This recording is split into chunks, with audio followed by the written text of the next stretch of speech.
我哋而家咧就夠人啦。Members will have formed a quorum. Today is a joint panel meeting. We are going to discuss women employment. According to our rules of procedure, 26K, in a joint panel meeting, one of the chairmen shall be chairing the joint panel meeting. So what say you, members? I would say Chen Yun Han, Miss Chen Yun Han. Any other suggestion?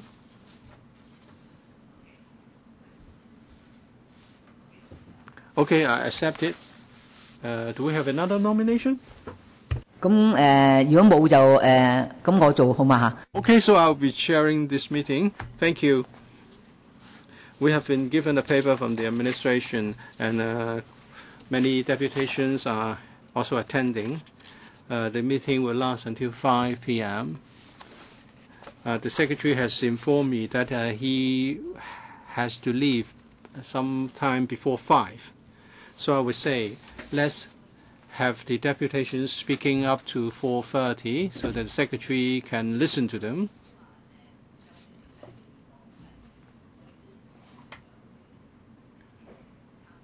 And we'll be inviting the secretary to take part in our discussion, and even though some of the deputations may not have spoken by that time. Okay, let's invite the deputations to join us.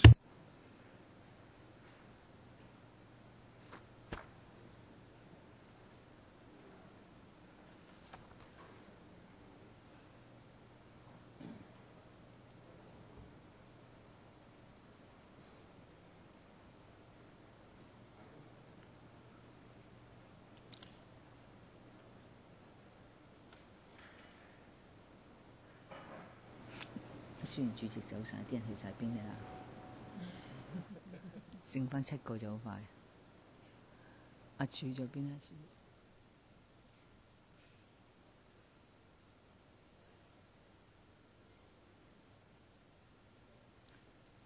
係，歡迎局長。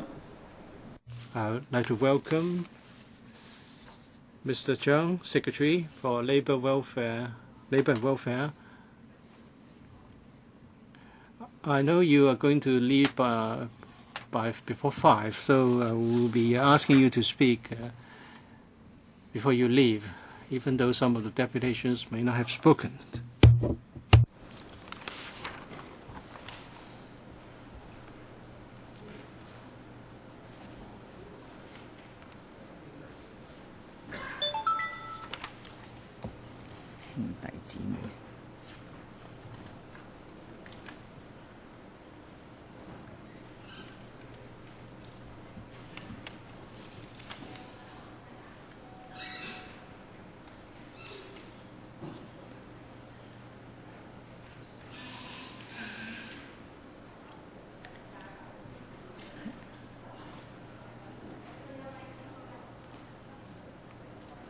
歡迎大家。Welcome. Please take the seat with the nameplate showing your name.3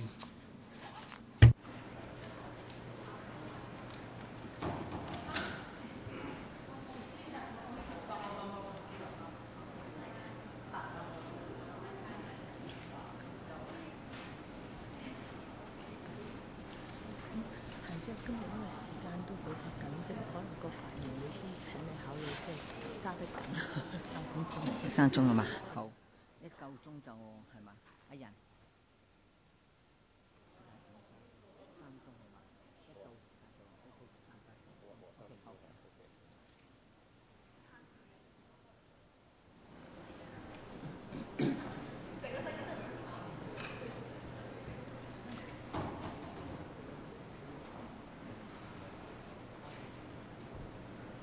係，歡迎大家嚇。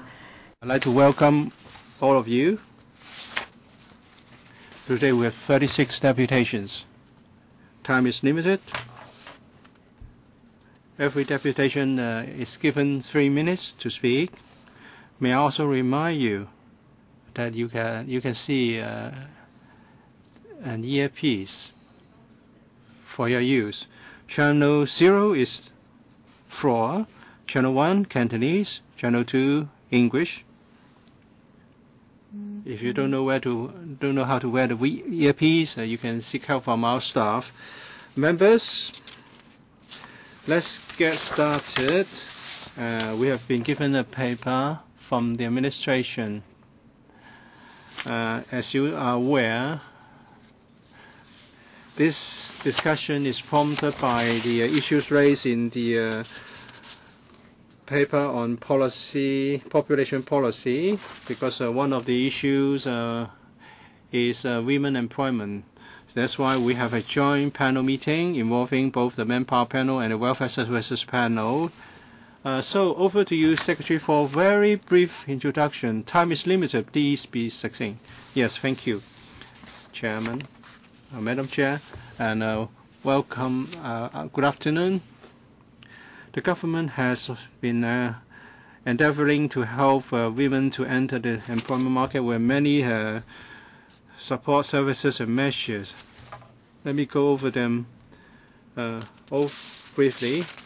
The Labour Department offers many employment services for women, including job referral, the informational vacancy, major job fairs at the district level, and also special employment programs.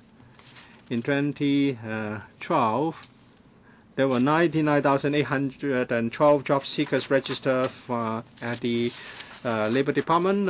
56,031, or 56.1% of them, are women. And the Labour Department also operates a website to advertise part-time job vacancies, which are suitable for home carers.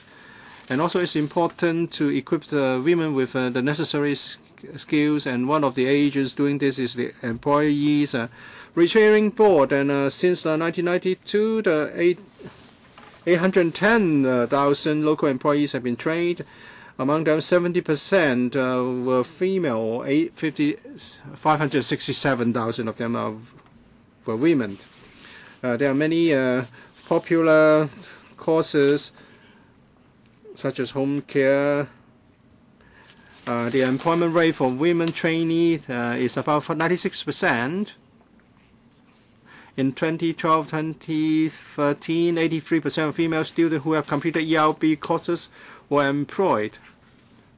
As for the supporting care services, the SWD has been offering the diversified childcare services through different agencies. There are also subsidies and waivers available to them, and we still have some quotas. There are also residential services during, say, for example, holidays and after office hours.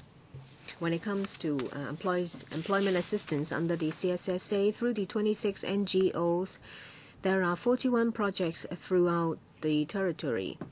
Under the Integrated Employment Assistance Program for Self-Reliance for able-bodied unemployed women and, of course, males, they will receive services to help them seek employment. Family-friendly employment policies and practices. This is also something we are concerned with. We encourage employers to adopt employee-oriented management measures so that employees can balance their roles and responsibilities in work and family. We have used many different channels to publicize the idea. In 2011, the Family Council launched the Family Friendly Employers Award Scheme. In 2011, giving recognition to over 1,000 employers who put in place family-friendly employment policies and measures. This award scheme will continue this year. A survey was done. According to the Census and Statistics Department, in 2012, the labor participation rate is about 49%, which is about 19.1% lower than that for male, which is 68.7%. The Labour Department is currently conducting a survey. Through our thematic household survey, The CNSD is conducting a time use survey to find out why women choose to leave the labor market and what difficulties they encounter, so that we can find out what incentives we can put in place to encourage women to re-enter the labor market. At the end of next year, the survey will be completed. We have started the consultation on population policy. Now, hopefully, we will be able to hear from you before the 23rd of February next year. Starting from 2018, we will reach a peak, which is 3.71 million. That is our population. In 2031, it will drop to 3.52 million. So there is a loss of about 200,000 labor between 2018 and 2031, and from then onwards it will become stable in a range between 3.51 million to 3.52 million. We have about 1.57 females aged 15 and above who are economically inactive, and 682,000 of them were homemakers. If we can provide effective supporting measures to them, then they can take up part-time work in various forms in the labor market, and in this way it will alleviate poverty problem. I will pause here. There will be time for me to listen to views. Now, we hear from deputations. First is DAB, Mr. Ngan. Thank you. As the Secretary said that there is a low fertility rate, we have an aging population. You said that in 2018, the population will reach a peak. From then onwards, the labor force will dwindle. And as a result, there will be less revenue going to the government. And as a result, it will affect our economic development and drive down our productivity. So DAB thinks it's important to put in place supporting measures to encourage women to join the labor market and to take away barriers stopping them from doing so. We have 3 points to make. First of all, there is a serious lack of childcare service for them. There is limited quota and the time is not flexible. And very often, the organizations do not provide services after work hours and during holidays. It's difficult for women to take up employment. We ask for these services to be improved, to extend the operating hours, to increase the number of quota, and also to provide support service after school to help families where both parents are working. And there should be family-friendly employment policies and practices, say, for example, work from home and flexible work hours, so that such practices can bloom in our employment market. As a result, women will be more willing to join the labor market. We have more and more new arrivals that are women, and they face discriminations in the labor market, and the situation is getting more serious. They are paid low wages, they have to work long hours.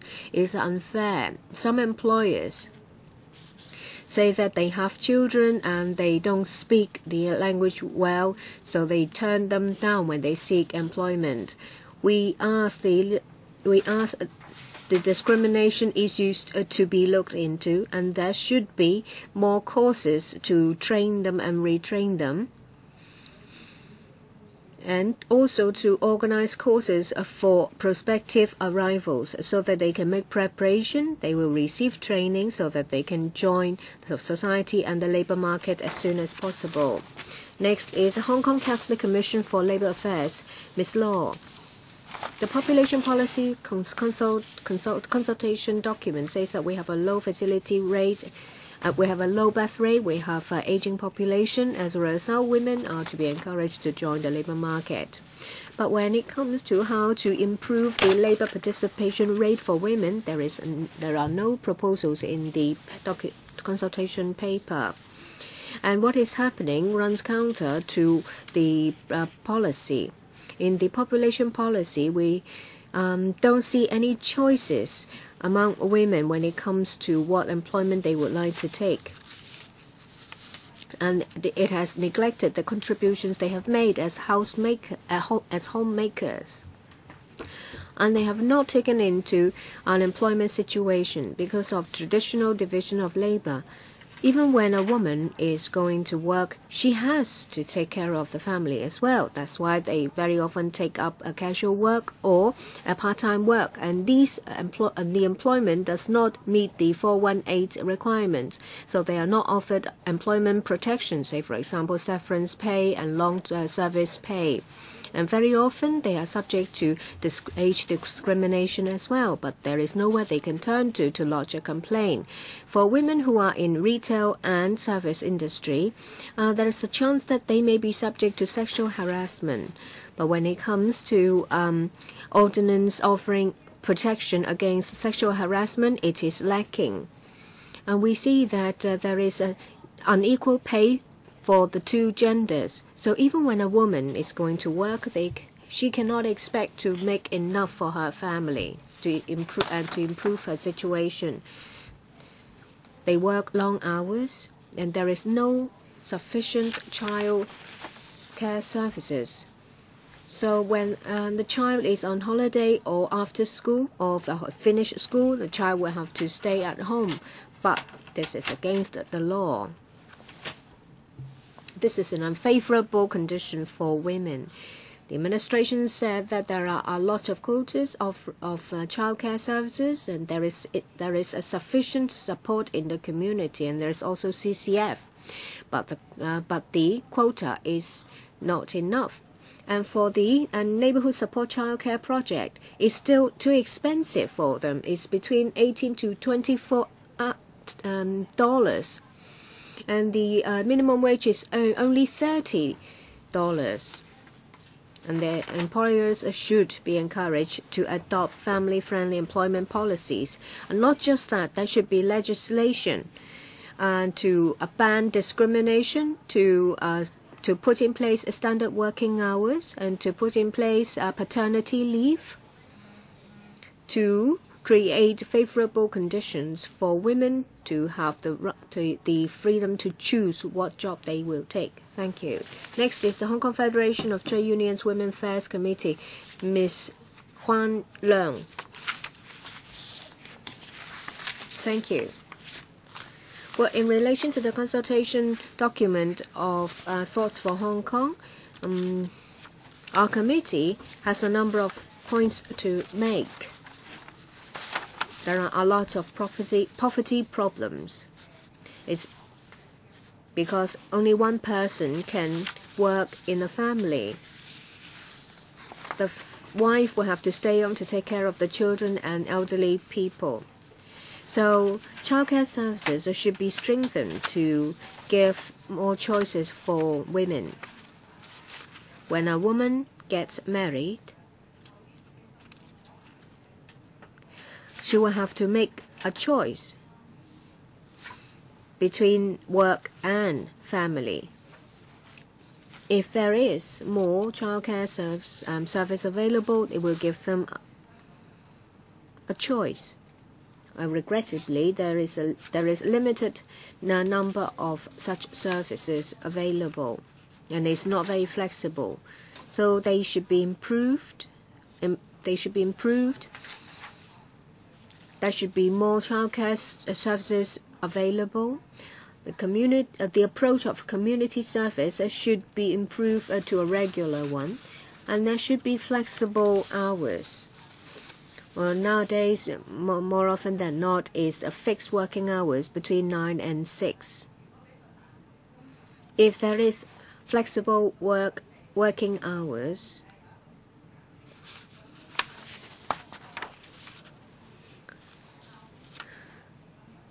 women will be able to work flexible hours and maybe take work home. There will be better protection. And there should be more subsidies from the government.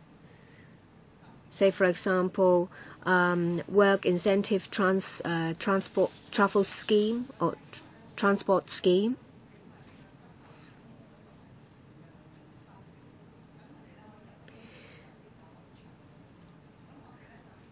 Well, such a scheme should be improved to be, so that it will be available for women. The number and the amount should be increased because of the limited amount of childcare services. For families in need, there should be childcare services available for families with both parents working.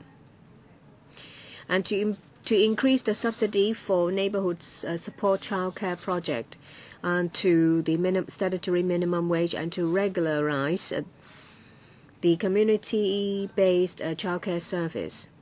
And there should be standard working hours legislated. And there should be flexibility. And the 418 should be requirements should be reviewed and improved.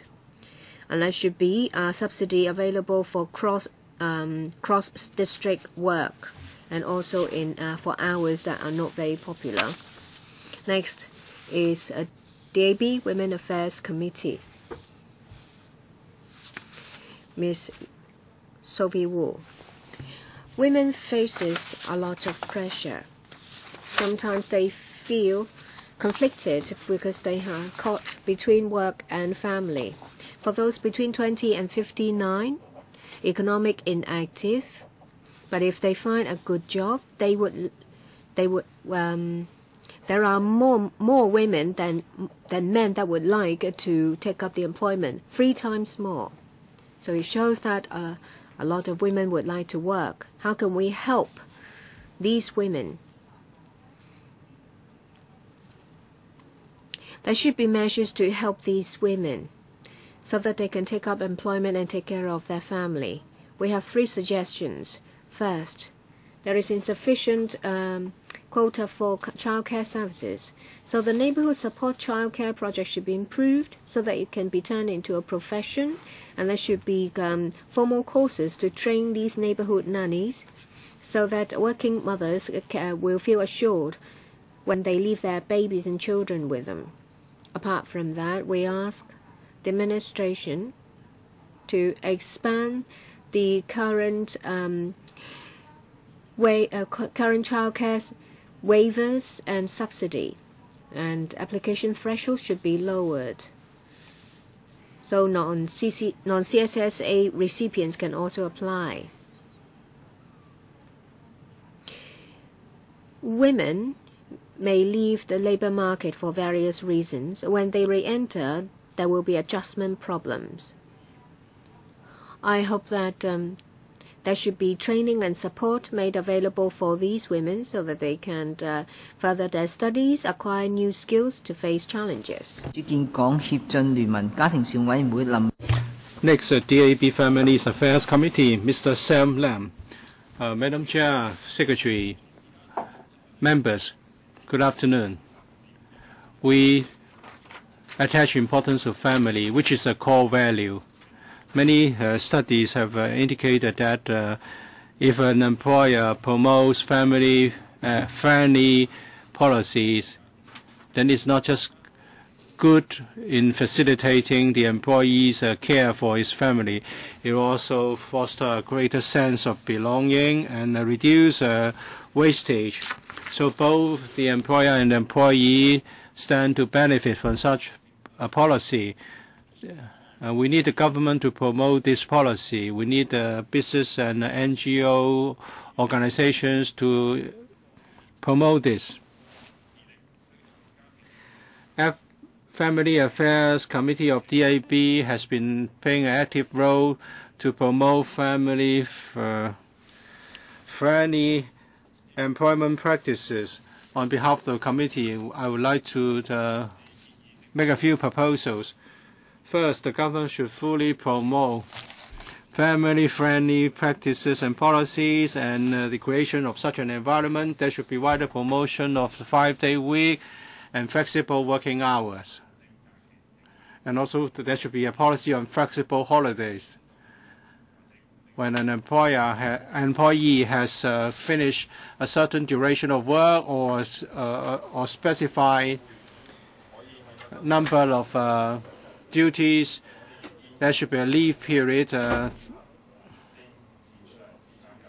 and businesses should provide paternity leave on a voluntary basis. We should make this policy widely adopted in the business sector, and we hope we can make better use of IT to help middle-aged women. We should be creative in devising working arrangements and make employment more flexible for women. The government should have a incentive scheme for employers to encourage them to be family friendly, and in respect of employment protection, we urge the government to complete the study on paternity leave soon, so that we can all promote related policies. Next, we have Liberal Party, Ms. Lian Chan. We have an aging population, and the number of the dwindling workforce is a growing problem. So we should encourage more women to become employees. In Singapore, the labor participation rate for women is 58%, but Hong Kong is just 50%. One of the reasons contributing to low participation rate of women is that women cannot both care for their families and children, as well as taking up full-time employment. According to government statistics, there are only 30,000 places for childcare. But in 2013, 91,000 babies were born in Hong Kong. So we have a very few places of childcare. We have hundreds of thousands of families which employed foreign domestic helpers. Foreign domestic helpers have been very important in releasing women into the labor market. But for the grassroots families, they are unable to afford foreign domestic helpers, and therefore the women, the wives, cannot join the labor market. We must do away with this bottleneck. The Liberal Party proposes that there should be more full-time kindergarten for small children aged 3 to 6, and there should be more childcare services, more resources to be invested to provide after-school childcare for those in the age group of 6 to 8. And the neighborhood support childcare project should be enhanced. There should be more community child carers, and there should be a register of such carers, and SWD would maintain the register and carry out routine inspections. And there should be a subsidy for the child carers.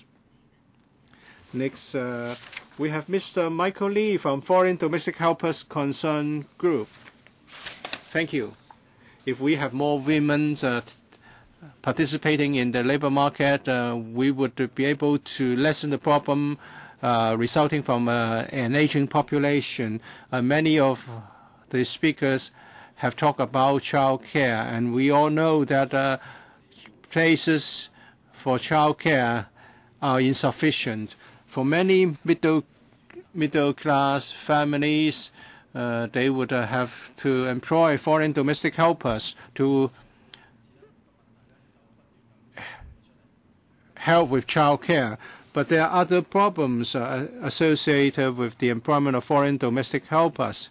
So apart from enhancing child care services, we also must address problems associated with foreign domestic helpers. According to CAP 212,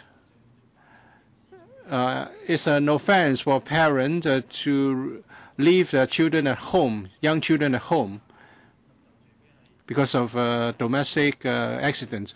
So for many parents, unless they get child care services operated by the government or by private organizations, they will have to employ a domestic helper or foreign domestic helper in order to be involved in the in employment. But there are many malpractices of intermediaries offering employment services for domestic helpers. Many employers have complained to my parties. They're saying that they would misbehave soon after arrival in order to coerce the employer to pay them the return airfare and dismiss them. But they will not return to their native country. They would just pocket the money and the airfare, and then they would try to find a new employer and try once again to squeeze money out of the new employer. An employer has to pay a lot of fees, intermediaries fees, physical examination fees, and so on and so forth. It takes about $7,000 to $8,000 to employ a foreign domestic helper. If the employer herself is just earning $10,000 or a little bit more, this is just not viable. So to release more women into the labor market, the government should review the immigration department. There should be a probation period for foreign domestic helper contracts, and we should explore more source countries for the provision of foreign domestic helpers. Because if we don't do this, there may be a rippling effect, and more women will be kept away from the labor market. Next, we have a women's concern group from Tin Shui Wai, Ms. Chanwa Chun. Good afternoon. I live in a grassroots community in Tin Shui Wai. My name is Chanwa Chun. Well, this hearing starts at 2:30 p.m. I think this is done deliberately because you want to keep home carers like me away from this meeting. This is disgraceful. According to the TVAPI, women should be able to take care of both her families and her job. Why not asking the men to do the same? We also contribute to the well-being of the community, and now we are regarded as somewhat dispensable. If there's a problem in the family, you want women to solve the problem, and now you don't have sufficient employees. You want women to get out to work, but we can't do everything. I have to take care of 2 children. They're young, and they need a lot of care. So I don't think I'm in a position to work now, and there are many school holidays. Sometimes children will get sick. If I go to work, will I be allowed to take leave from time to time as I wish to take care of my family? Unless in Hong Kong, we also have home care holidays. But even if we are just child carers, we still make a contribution. And we are also human beings. Sometimes we are tired, we will get sick, sometimes we need a break. But the government is not offering a lot of help. Very few places are offered for child care, and we have to apply in advance. But you cannot make advance appointments when you get sick, and our children have to take other courses outside school, and if we don't work, we cannot afford the fees. Well, there should be a subsidy offered by the government to the child carers like me. And there should be more child care services, small places for child care services. And also that from time to time, the home carers, child carers can take a break and release, get some relief from the work, from the pressure, all the pressure. Let me offer an explanation. As a home carer, a child carer, a woman may not be free any time in the day, but we are not trying to make it inconvenient for anyone. We just schedule our meeting according to LegCo's timetable. So I hope you can take back your remarks. Well, we convened a meeting on women employment precisely because we are concerned about this. Thank you. 推廣原及零散工工會籌備組 A preparatory group on union representing casual workers and promoters. Mr. Ng Chak Ling. Well, we are a group of people concerned with casual workers and the supermarket promoters. The government is short-sighted. It has failed to look at the employment market structure and how this is unfavorable to women. If you just push them to work, you are just coercing them into members of the working poor. First of all, the government should pay attention to protection of casual workers. As some other speakers have said, many women have to take up casual work because they have to care for their families. According to a CNS department, some 70% of casual workers are female. But under the employment ordinance, these casual workers don't enjoy any welfare protection like other employees in respect of leave and severance paid because they are casual workers and because of the 4118 rule. The 4118 rule is so attractive to big enterprises. Now the casual workers have become a common phenomena in the catering industry, hotel industry, retail industry, and the jockey club. Even the LCSD is doing this. In that, more and more casual workers are employed. For example, there are many promoters. According to a survey, 95% of people in this industry have been working as casual workers for 5, 10, 18 or more years. And we are working constantly without any labor law protection. In the UK, the definition of continuous employment, the previous definition of continuous employment was considered discriminatory. There was the suggestion of Mr. Matthew Zhang of 416 or 318. Well, this is just a piecemeal improvement. It's not sufficient. The government is unwilling to protect casual workers. And on the other hand, you are encouraging the enterprises to employ more casual workers. I would say this is collusion. And this only aggravates the situation of the working poor. The administration also pay attention to the types of work. Most of the types of work available are low paid, long hours, or during unpopular hours. Say, for example, in the catering industry and also in the beauty industry, they are just low skill and fragmented employment. This will not help with the long-term employment situation of women. The administration has been putting a lot of efforts in the promotion of industries or jobs that are mostly for men. Say, for example, construction industry. With such unfavorable condition, how can you encourage women to enter the labor market? What about discrimination against a pregnancy, against gender, and also sexual harassment? For family-friendly employment policies, you have to take care of parents who has to take care of family and work, and to how to release the potential of women. Next is Hong Kong Women Workers Association, Ms. Leung.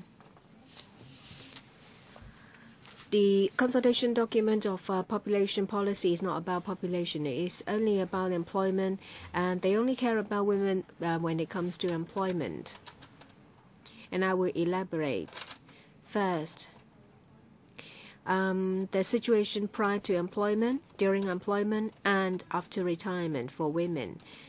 For pre-employment situation, it's difficult for women to find jobs because they have to take care of children.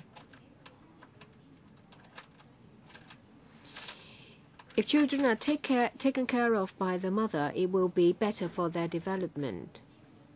But there is no subsidy from the government to help these women.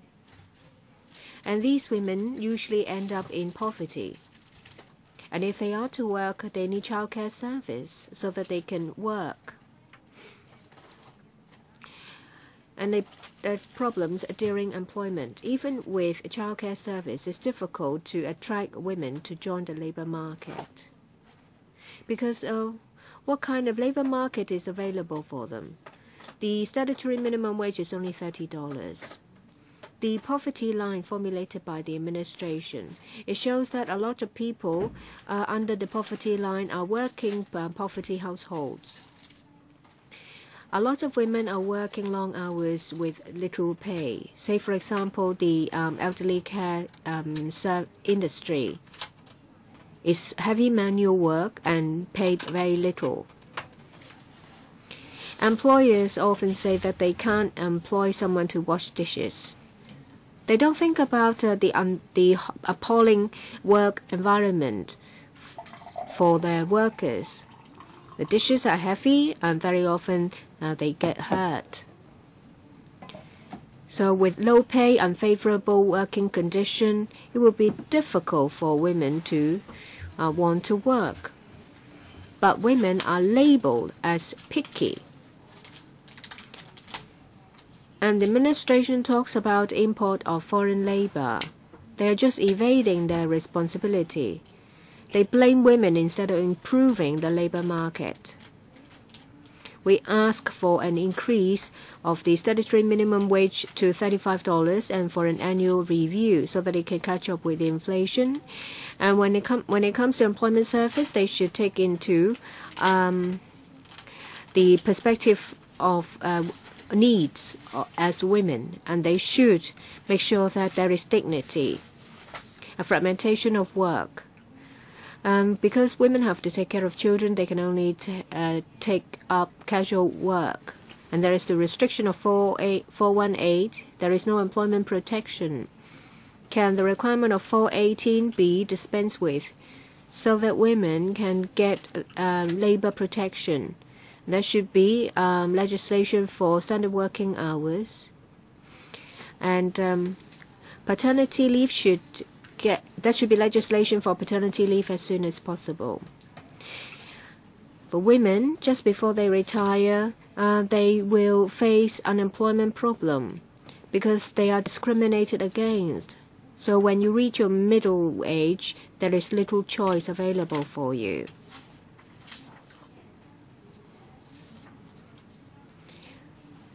For a lot of women, they haven't worked for very long and they work for very little, so there is an insufficient retirement fund for them. Well, I am from the Action Group of Childcare Rights. We have about 30 to 40 mothers from grassroots families. We're faced with financial difficulties. It's tough for us. I have 2 children, one in primary school. After-school care service is insufficient. There are just 5,400 places for after-school childcare service. And you're only eligible to apply when you get a full fee waiver from 1,005 of them. 1,005 of them that offers you full waiver, you will have to go through complicated application procedure. So the number of places should be increased, so should the subsidy, and the operating hours should be extended as well. Well, now for services of childcare between 0 and 6 years old, and a lot of families don't know about the neighborhood support care and child projects. We have to pay about $20 for that service. We work at these neighborhood nannies under the project, but we don't even make the statutory minimum wage. We don't have decent employment, and we have to go to and these children will have to go to different families every time. They will have adjustment problems. So these neighborhood support child care projects should have its coverage extended to those under 12 years old. When we look for work, there is little choice, say for example, cleaning and in the catering industry. Work is tough, but we don't mind. If we're offered a decent wage, we would like to take it. I tried to get a job at McDonald's, and they only asked me to wait. I didn't get the job eventually. The administration wants more women to work, then there should be better childcare service and more employment choices and labor protection for casual workers, so that women will don't have any worries when they take up employment. Next, Tin Shui Wai Women Rights Group. Ms. Zhang. Good afternoon. I am a part-time worker. I heard from the secretary that through NGOs that there are childcare services available. But I am actually a victim of such a service. Well, my boy is attending primary 2. Well, I have to try to get myself selected from the ballot. And if you're not CSSA recipient, then you won't be able to get a place. So I can't. And you have this neighborhood support child care project. It is a program. There is also a program under the CCF, after school child care service. But the number of places is insufficient, and it's not open for open application. You have to get a recommendation, and even with a recommendation from a teacher, there will be a ballot.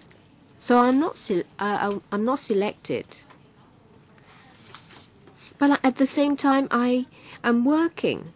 It really put me in a very difficult place. My child finishes school at 3:30, but I finish work at 5. And my child cried when he called me after school that there was no one there to pick him up.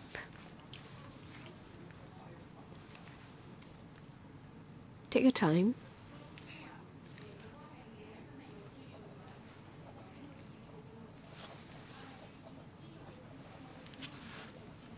Well, now we are asked to let them know in advance, but everything is done in the dark. How can we let them know in advance?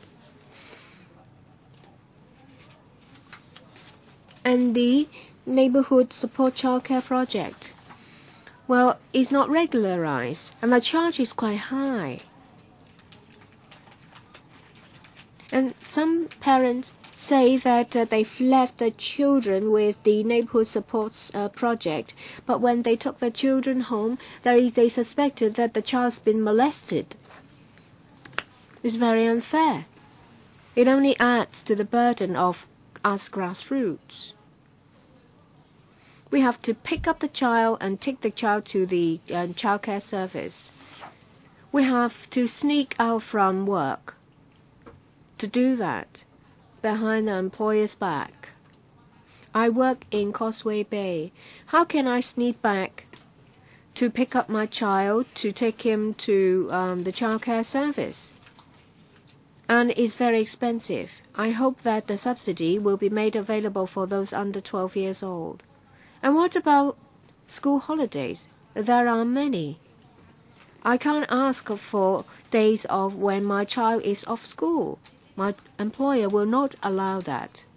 Can you tell your employer that I have to take care of my child, so I'm going to take a day off? We are encountered with numerous difficulties, and we can only work casual or self-employed. These are just manual work paid with pittance. I hope there will be legislation to protect women working on a casual basis. Next is Tin Shui Wai Community Development network, Ms. Chung. I have 2 daughters, 1 5, 1 3. I heard that employers are offering over $10,000 just for a dishwasher. I wanted to take it, but there is no one there to take care of my daughters. So I work for 10 to 12 hours plus 2 hours of traveling, so I'll be available for 14 hours. And they also heard about the construction workers vacancies for the high-speed rail. I would like to work in a construction site as well, because I'll be paid $2,000 per day as a bar bender. And I'm paid on an hourly basis, and the hours are quite flexible. It really suits me. But I was told that I am a woman, and they will not employ me.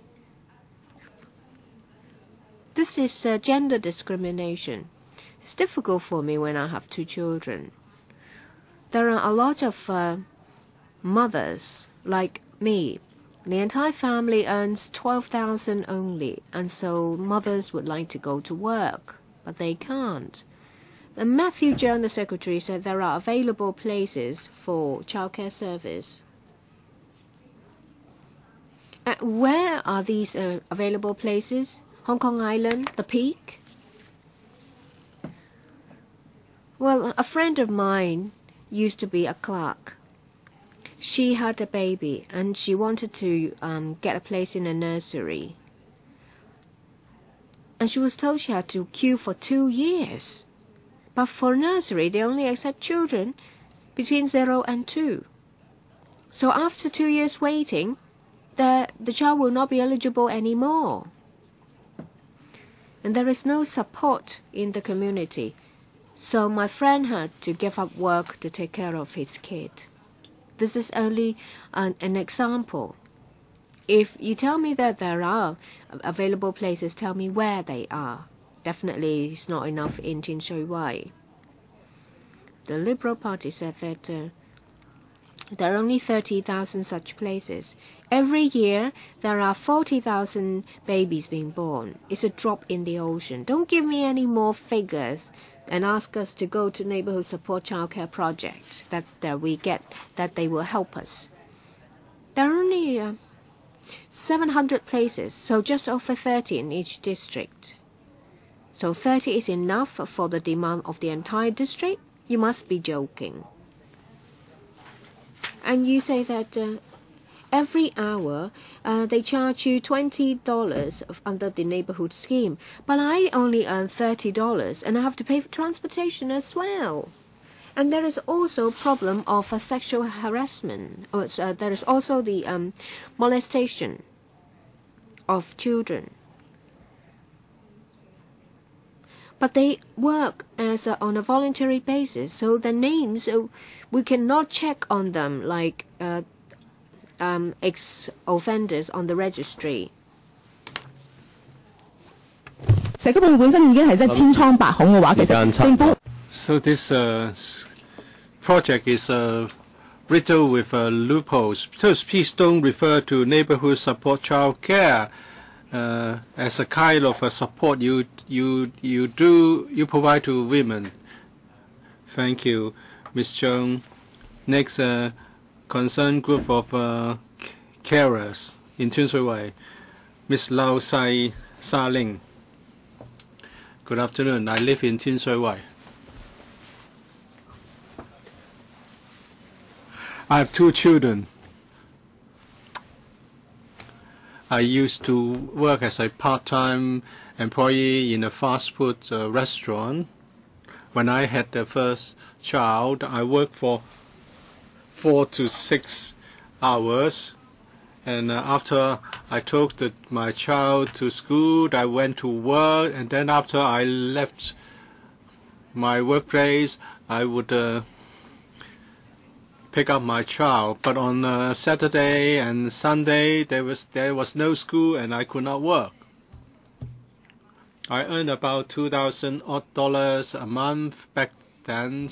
It was not sufficient to support me. I did the part-time job for 4 years. And then I thought, why not take a full-time job instead? At that time, my second child was born. I employed someone to help me. I work as a security guard. I worked 6 days a week and 12 hours a day. I work in Yunnan. The company was in Yunnan. I live in Tin Shui Wai. I had to take change transport 2 times before I can get to work. I could get to work.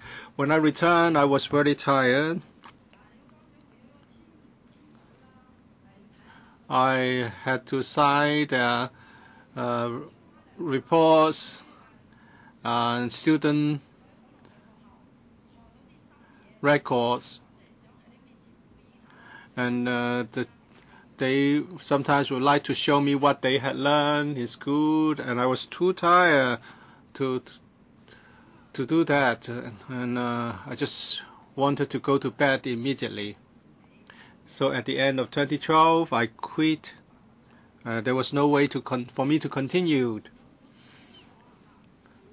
So I thought to myself, if you work part-time, you earn very little money. If you work full-time, you could not take care of your family.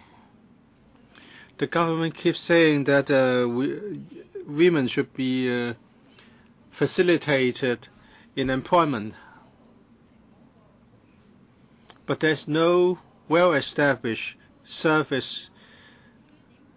service for women. How can they go to work? I used to have a job, but the circumstances were that I was prevented to continue as an employed person. I did make use of the Neighborhood Support Childcare Project. My second child was 1.5 years old. He went to this carer. The environment was unfamiliar. My child kept crying and would not allow me to go. And the carer also had 2 children. I think time is up. I'm saying that the child carer couldn't take care of so many children. You keep saying that there are unfilled places for after-school child care or neighborhood child care. But for users like me, we know that the supply is insufficient. Next, we have Mr. Chan Wai Ling from Association representing the rights of carers. Well, we are talking about women employment today, and the government has always been shifting problems to women. If the family has a problem, they want women to help. And if there are problems faced by the government, you ask Mrs. Carrie Lam to take care of it. Now you want them to help out with employment. If you count domestic service, then they are working full-time. They're working longer and longer hours. But this is not what the government sees it. As some women have told you, home carers are very busy. They have to work long hours and they are on standby at night. We know that some civil servants get paid for standby duties, but women have to do this without pay, and their work doesn't count towards the GDP. But I'm talking about, I mean women are the second-tier producers, or they are second in the line to facilitate employment. Without them, many men cannot go to work. So by being home carers, they are giving the community a big helping hand. Now you have with a low women participation rate, you want to encourage them to go to work. But this is a problem of the government's making. Over the years, you are creating social problems because you do not provide proper child care services. You have been advocating family-based care as your policy. So you're asking family members to provide the care, and who in the family will be doing this? Women. Or when a woman has a child, or when a family member becomes too old, the woman is expected to take care of the child or the elderly family member without any support from the government. The previous population policy in 2003 did not refer to women employment. Now in 2013, suddenly you want women to work. There was no labor shortage in 2003, and now we have a labor shortage problem, and you want women to work. That means you want women to help when there's only when there's a problem. I think the governance should be more gender neutral. I have 3 suggestions. There must be low-cost, reliable, and convenient child care support services. The neighborhood support child care project is not a feasible project. Many parents do not trust these carers. Those who have used the service do not have a good impression of it. And there should also be allowance for home carers. It's been adopted as a policy in many countries. Why not Hong Kong? And there should be women-friendly or family-friendly policies in employment. And sometimes women have to work half-time or part-time. They can't work full-time. Can the policy be more women-oriented? Next, is Guo Chunli from Employment Concern Group of Tin Shui Wai Women. I'm a woman in Tin Shui Wai. It's not easy to take care of your family and your children. We have to take care of all the problems of growing up of our children. We don't want them to go astray, and we have to help them with their studies and homework. And the community imposes all these on women in families. So women are facing a lot of pressure. And that's why many of them have emotional problems. It has got to do with the lack of support from government. I take care of 2 children. I have mental problems. It's a lot of pressure. I very much like to go out to work. I want to hold a job and earn an income. And I don't have to rely on other people. I can use my income to buy things I want. It's good for me physically and emotionally. And also for grassroots, an extra income is always good. I know of a woman who would like to take up a part-time job in retail, and the minimum working hours is 3 hours.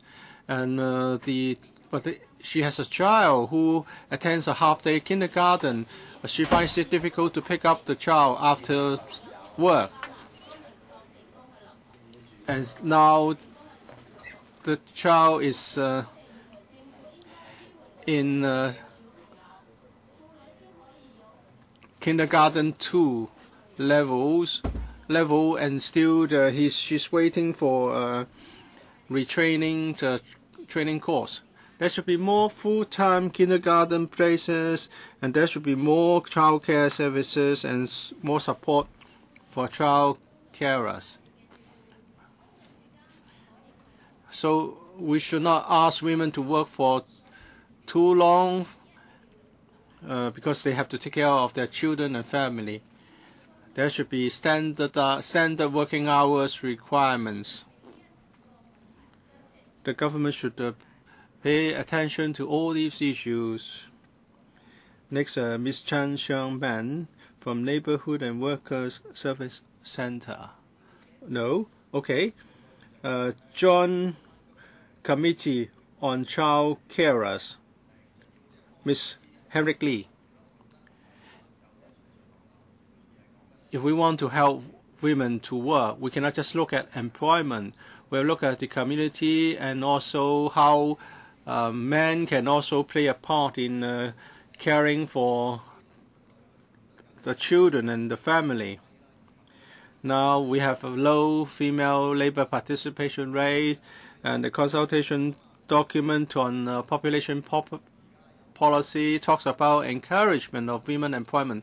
The Secretary has been talking about employment services, employee retraining services, and employment support services for CSSA recipients, but they are inadequate. Well, there's a wage income system for CSSA recipients. Starting from 2007, we have all experienced inflation, whether you are secretary or director of bureau or a member of Legislative. The amount was adjusted from 600 to 800 in 2007, and so far there's never been another adjustment, although inflation is so high. So it has made it very difficult for women to earn more income for the family. Well, we have about 350,000 grassroots students. There are about 720 neighborhood nannies. And between 20 and 2011, the number of beneficiaries is just about 10,000. For after-school childcare service, just several thousand places. Very often, because of the fees charged, because of the insufficient number of places, women will have to fight for their service. A lot of women would like to attend ERB courses. They would like to work, but they can't free themselves from housework and childcare. And at the same time, for some others, they have attended all kinds of courses and they've got all diploma, but the labor market has been saturated and they can't find work. You need something that is that will be instant to help women re-enter the labor market. When it comes to catering, domestic work and security work, there is a little chance of promotion. So we have 3 suggestions. First, how the government can help grassroots women to find work. They should think from the perspective of employment structure. They should put in place a family-friendly employment practices. And there should be elementary adult education put in place so that women will have more choices. They can make use of the time available before they can find a full-time job to attend some courses and to learn, so that there will be more choices available for them later, and this will increase their chance of employment. The government would need to reconsider its economic development direction. We rely heavily on financial services. Mr. Zhang, you're the secretary. Well, you can't really do anything when it comes to helping women by offering childcare service or employment service. I know that deputations will leave after they've spoken, but we only have 2 submissions received. I hope wherever you can, give us your submission, your written submission, because your views are valuable to us. Next, Mr. Leung from the Hong Kong Federations of Women's Centres. I'd like to say something about today's meeting. I understand that 2:30 is not a time selected against a certain group of people. But this is the time when children finish school. Of course, they have to leave immediately because they are in a hurry to pick up their children. Today, we're here to talk about women employment. I find it sad because we've been talking about this for over 30 years, asking for more childcare services. The government said in the consultation document that there is a very low women labour participation rate, and there should be more supporting service. But there should be equal opportunities between men and women to work.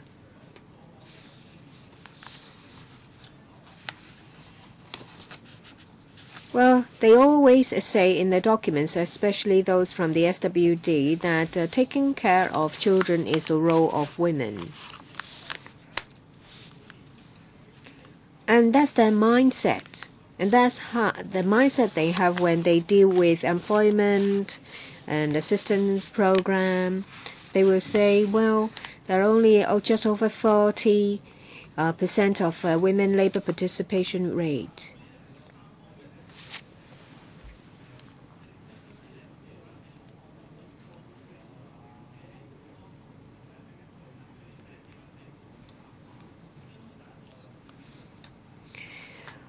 Well, is there a problem with your gender perspective when it comes to women's development? Well, there is no crash service here in the LegCo.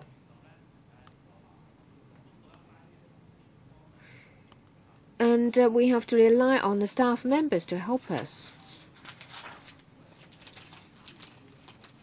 If you want to encourage women to work, then you have to review your childcare service.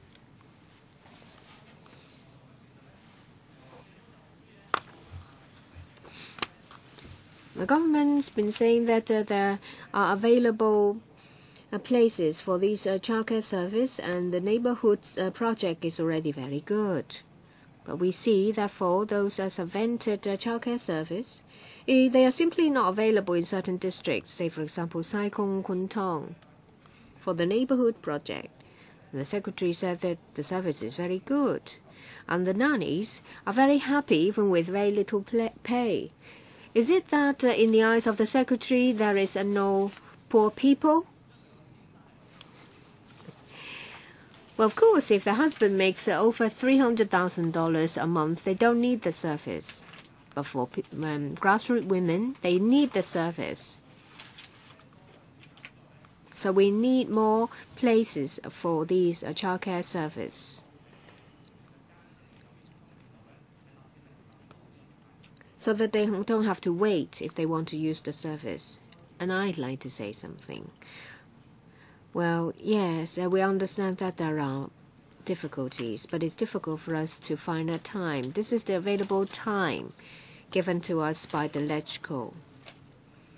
But it makes me think. On the ground floor, there's a place where children can play. So perhaps next time if we have similar meetings, perhaps the administration may consider this. Thank you, anyway. Next is Sham Shui Po Child Care Concern Group. Hello, I'm Miss Yang. I'm a representative. I have 2 daughters. One in primary 3, the other one 2 years old. Before I had the second child, I was working full-time, earning over $9,000 a month. But with the second child, I can't find childcare service. I gave up my job. I rely on my husband's salary. He worked in a construction site, earning about $12,000 to $13,000 a month. A year ago, when my younger child was a month, I signed her up for nursery class, and I was told that all the places are taken and there is a waiting list of 50 people.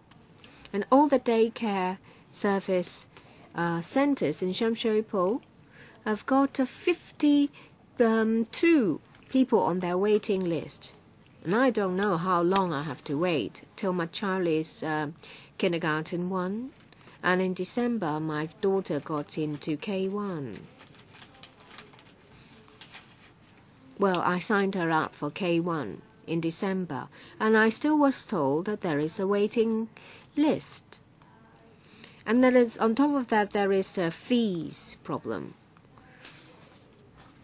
Well, every month they charge me 3,400 for the nursery class. And that will cost me a part-time, what I earn in a part-time job. I work part-time 4 to 5 hours, and it's still not enough to pay that fee. Why should I work? These are problems waiting to be resolved, and I think it will be very difficult. And if I spend all my time taking care of my daughters, I don't have to pay out of my own pocket. And my children have holidays all the time, so I can't work full time. And now my younger child is in K1. I may go to work, and I may make $11,000, but the household income will exceed the income limit of the PRH unit.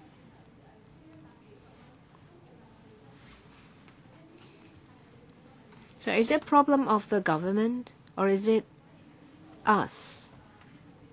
I hope the government will increase nursery places for us, and there should be more subsidies, and the amount should be increased and the coverage widened. Otherwise, what's the point of us working? Thank you. It's a Women Employment Concern Group. Good afternoon. I want to talk about childcare center. My younger child is 9 months old. A few months ago, I was asked to work. I could make 9,000. But I wanted to leave my baby in a nursery center. But I was told that I had to wait for half a year to a year. And in Shamshui-Po, there are only 48 places. So there are about 100 to 400 people on the waiting list. Well, I have a job offer, but I can only turn it down. I turned to the neighborhood project, but my child is so young. And for such a young baby to adjust to a new environment, it will be difficult. And the nanny's place may not be close to mine. So that job offer was wasted. None of these measures could help me. And the nursery costs 4,400 a month. I can only make 8 to 9,000, and I have to pay half of it towards the nursery. On top of that, I have to pay various expenses, including transportation. So after work, I have to take care of the 2 children. It will be very tough for me. I may as well not work. Can the waiting time for these nursery places be shortened? Can the amount of subsidies be increased to 30%, 70%? And the neighborhood project. They have not received any training. If I just leave my child with them, I don't know about anything about them. So I'm very concerned. And my mind will not rest when I'm working. So can you regularize the program, train these nannies, so that everyone's mind can be put at ease? Thank you. There are over 10 deputations waiting to speak. And we have just over an hour left. Members would like to ask questions, and we would like to hear replies from the Secretary. Most of the deputations have spoken for more than 3 minutes, and now I will really control the time to under 3 minutes. Next is the Catholic Diocese of Hong Kong Diocesan Pastoral Center for Workers. Mr. Yu, I have a prop with me. It's a broken bowl.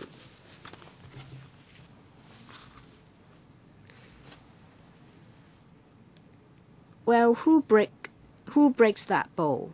Of course, it's the government. We have prepared a document about childcare service in the North District. We have the neighborhood childcare support childcare project. I'm not going to talk about the number of places. They charge $18 an hour. What's the statutory minimum wage? 30%, so it's 60% of minimum wage. And all of the people will have to work across district. Who will spend over 60% of their pay on nanny fees? We feel we are disgruntled. You ask us to go to work, but you ask us to pay through our nose for nannies. There are 12 such childcare centers offering 35 places and over 60 places for those extended hour service, less than 100 altogether. And you have to be already on the service before you can join the extended hour service. So how can women give birth? Who will take care of the children? How can they work? The 30-hour minimum wage cannot support the entire family. Well, this is our proposal first. Can they increase the number of places during vacation leave? Well, if you charge $18 for the neighborhood project, how much is received by the nanny? 10, 12?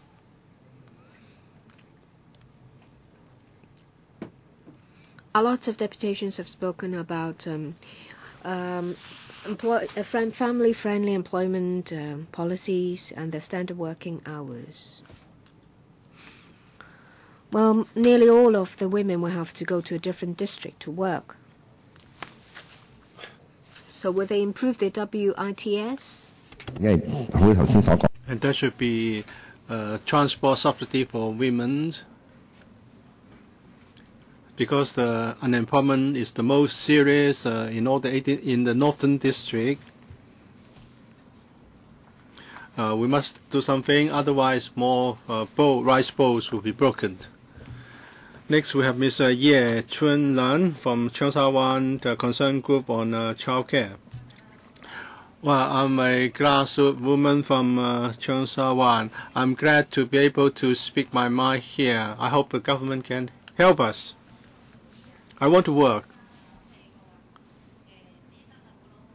My family has 4 persons, but only my husband works. He earns $11,000. My husband was not in good health. He spent 9 months on medical care. So I very much like to work to earn more money for the family. I have 2 sons. The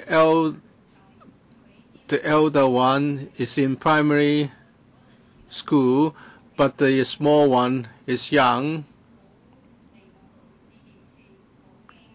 And I was scared when he needed a lot of care. I didn't know a lot about the support services. I just wanted to work, but there was no one to to take care of my younger son. And then someone told me that there was childcare services. Some were very expensive. I couldn't afford that. We live in a subdivided flat. My son couldn't find a decent place to do homework.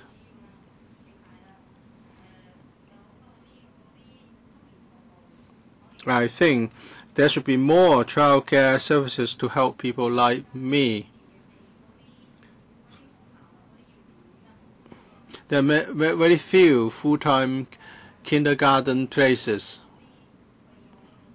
We couldn't find any, and the school fee is as high as $4,000, and we have to pay $4,000 for rent, and that's about all we can earn. There's very little left.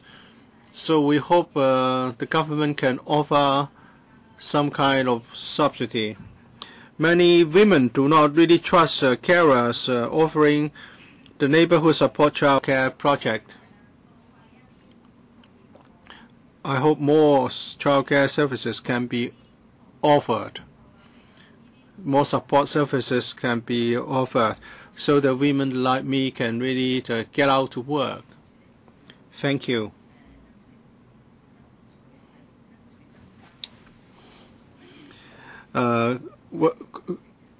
Committee to fight for the increase in child care services. Ms. Huang. I want to talk about child care services. The government should offer more nurseries and kindergartens. Many women who have children cannot work, not even part-time. There are very few full-time places, and you have to wait for a long time.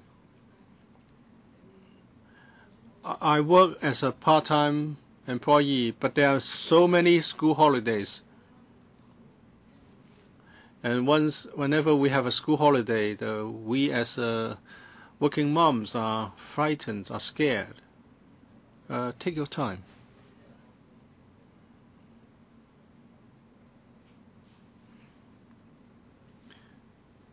Take your time, or perhaps you would like to take a sip of water.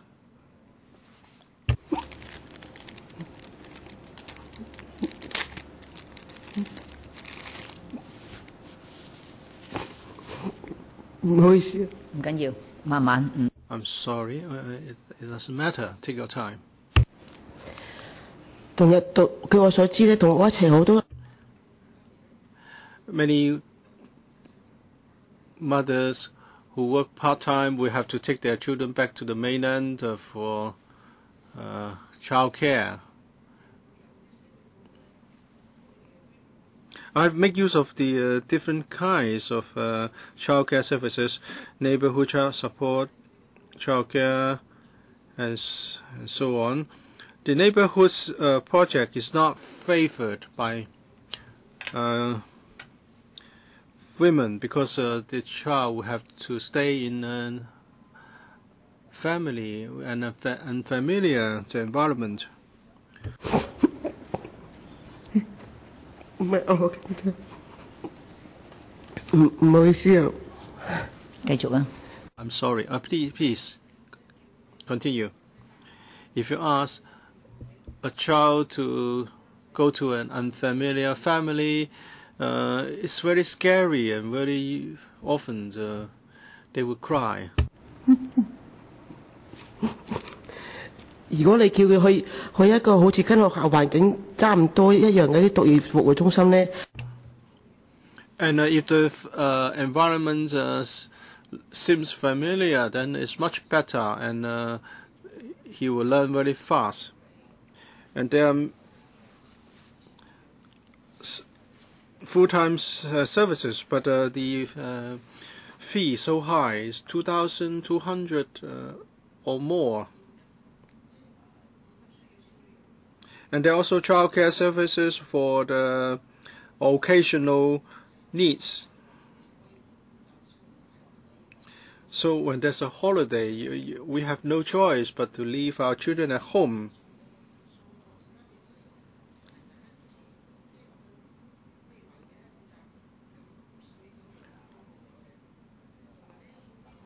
They can't help it. I think that there should be a subsidy for carers. You should conduct a survey to ascertain whether we like neighborhood support childcare service or some other type of form of service. I know many women do not like the neighborhood support childcare project services. We can employ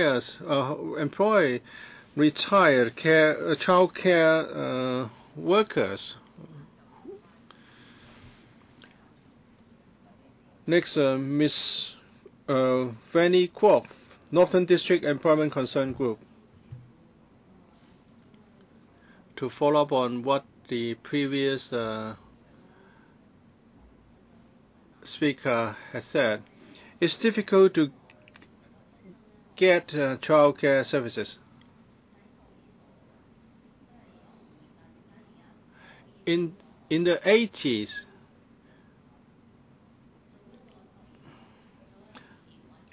I'd make use of childcare centers. I don't understand why the childcare services cannot be developed into a network in all the 18 districts.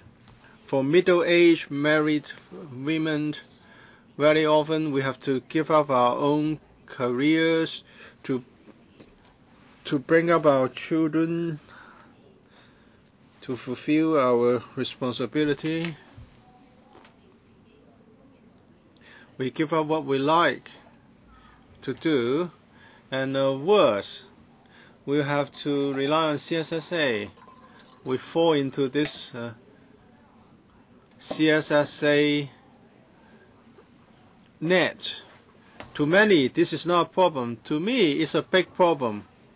My son was in primary 3 when I had to get CSSA. He had emotional problem. He had to receive counseling. That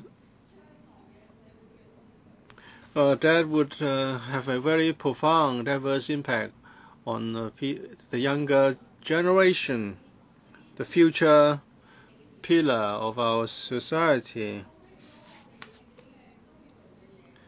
So we gave up.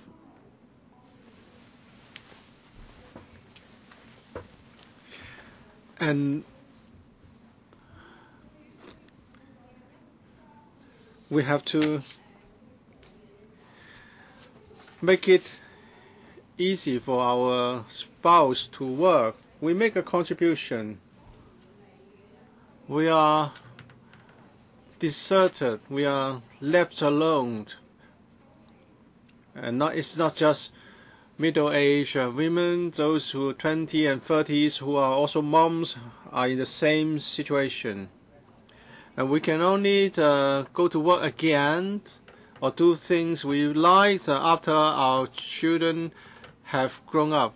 And very easily we can become single mothers and have to rely on CSSA, and will be labeled as lazy people.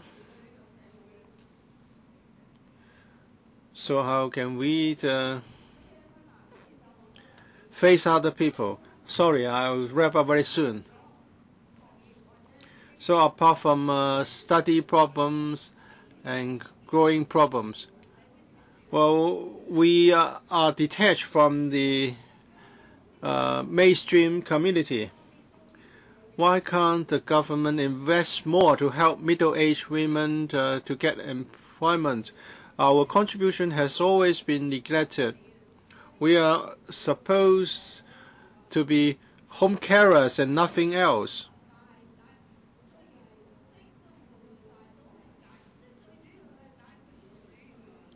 I think what the government's been doing cannot solve the main problems. In the future, the workforce is reducing in size. The government should create a win-win situation by helping middle-aged women. Thank you. Thank you. Next, we have Mr. Chow King from Smart and Beauty House. 各位今日喺 Members, women today have to take care of their families, and they are suffering from a lot of stress, mental stress. They have to work without any break, and some of them have to work and to care for their families. In the past, there were factories which can employ these people, and women will also be employed as casual workers on construction sites. Not anymore now.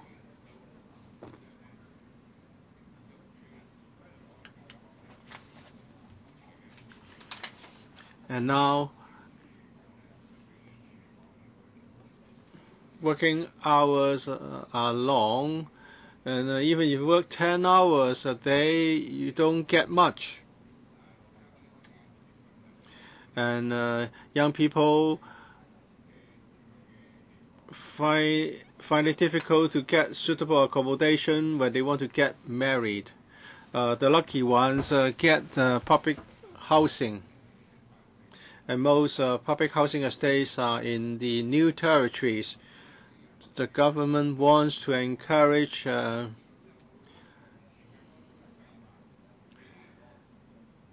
child births, but what about support services? And many women can only find jobs which are not really attractive. They can only work as cleansers, and they earn low wages.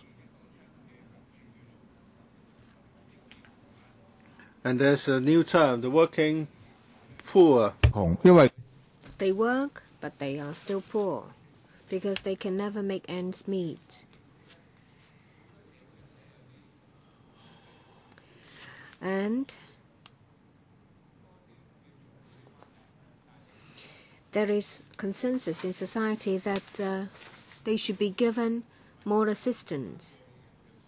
But it seems that the government has turned a deaf ear.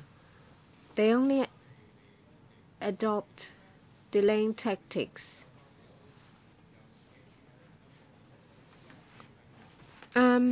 There is a special scheme under the SWD, but children at the age of 15 will have to start working, or they will have to attend some self-reliance program if they are CSSA recipient. But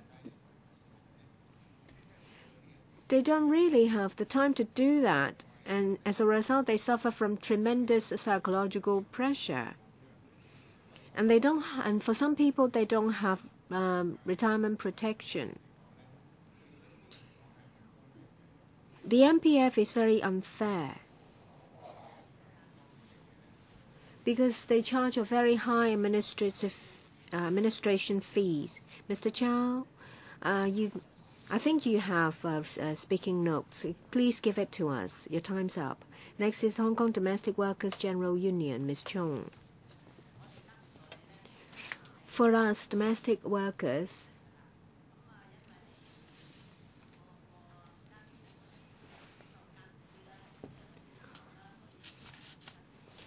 well, our families are poor and we have to work. But at the same time, women are tied down by children and they can only work part-time or casual worker. And when they work as domestic workers, they are exploited because you only get paid when you work.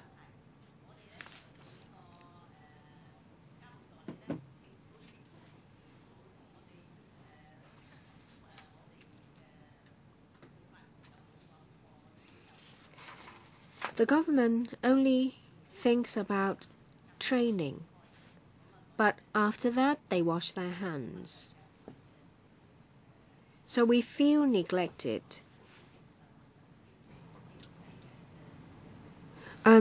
This type of work is only casual. Is only casual in nature. There is not enough fringe benefit. There are only 700 places under the neighborhood childcare scheme. Then why don't they let us domestic workers to do it? And they only offer $20. It's lower than the statutory minimum wage. Why don't they allow us domestic workers to do it? Because it will give us more job opportunities and at the same time allow women to work.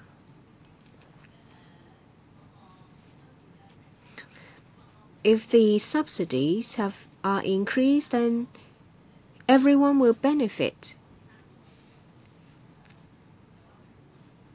We get a job and mothers get to go to work. Please consider it.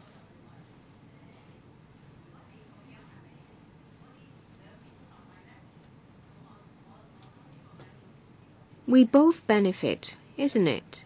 So please consider it. Now, well, people say that there is not enough childcare center. Why not open more centers? Then more people can work.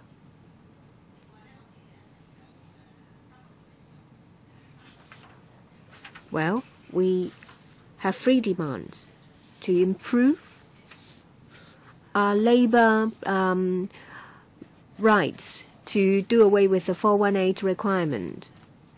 2, to regularize the neighborhood support childcare scheme. Don't just offer $20. It's too little. There should be child subsidy made available for parents to give them incentive to engage domestic workers.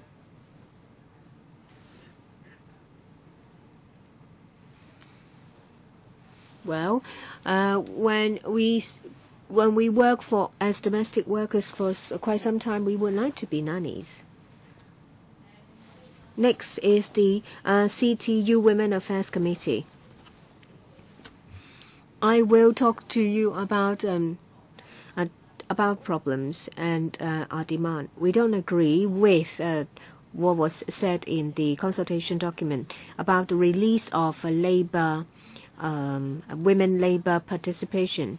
They think that only gainful employment is meaningful labor. And we need family-friendly employment policies. If you are to improve labor participation rate for women, you will have to do more about it. There is insufficient labor protection. There is a lot of discrimination against pregnancy. Publicity is not enough. You need to improve labor protection. There should be ILO standard maternity leave and paternity leave, and also family leave for both mothers and fathers. And there should be reform of the current childcare service. Affordable but quality childcare service. Neighborhood nannies should be regularized. Long working hours is unfavorable to women job participation. When both parents are working, the woman will choose to stay behind. And the family duties should be shared equally between the genders.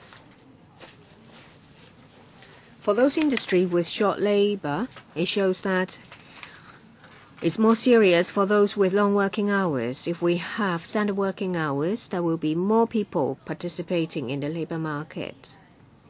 The government used measures to reduce the unemployment rate, say, for example, domestic workers and maternity helpers.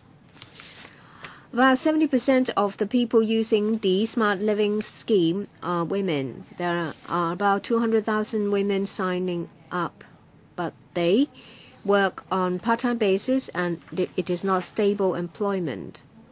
And they don't have a labor protection. So you need to improve the current 418 requirement to protect women so that they have more flexibility. Under the consultation document, they also encourage the retired and elderly people to rejoin the labor market.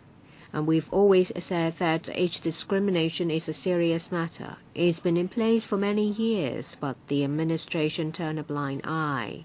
If you only ask people who have early retirement to rejoin the labor market, then you need to you need legislation against age discrimination to ensure that elderly women will have a choice to work.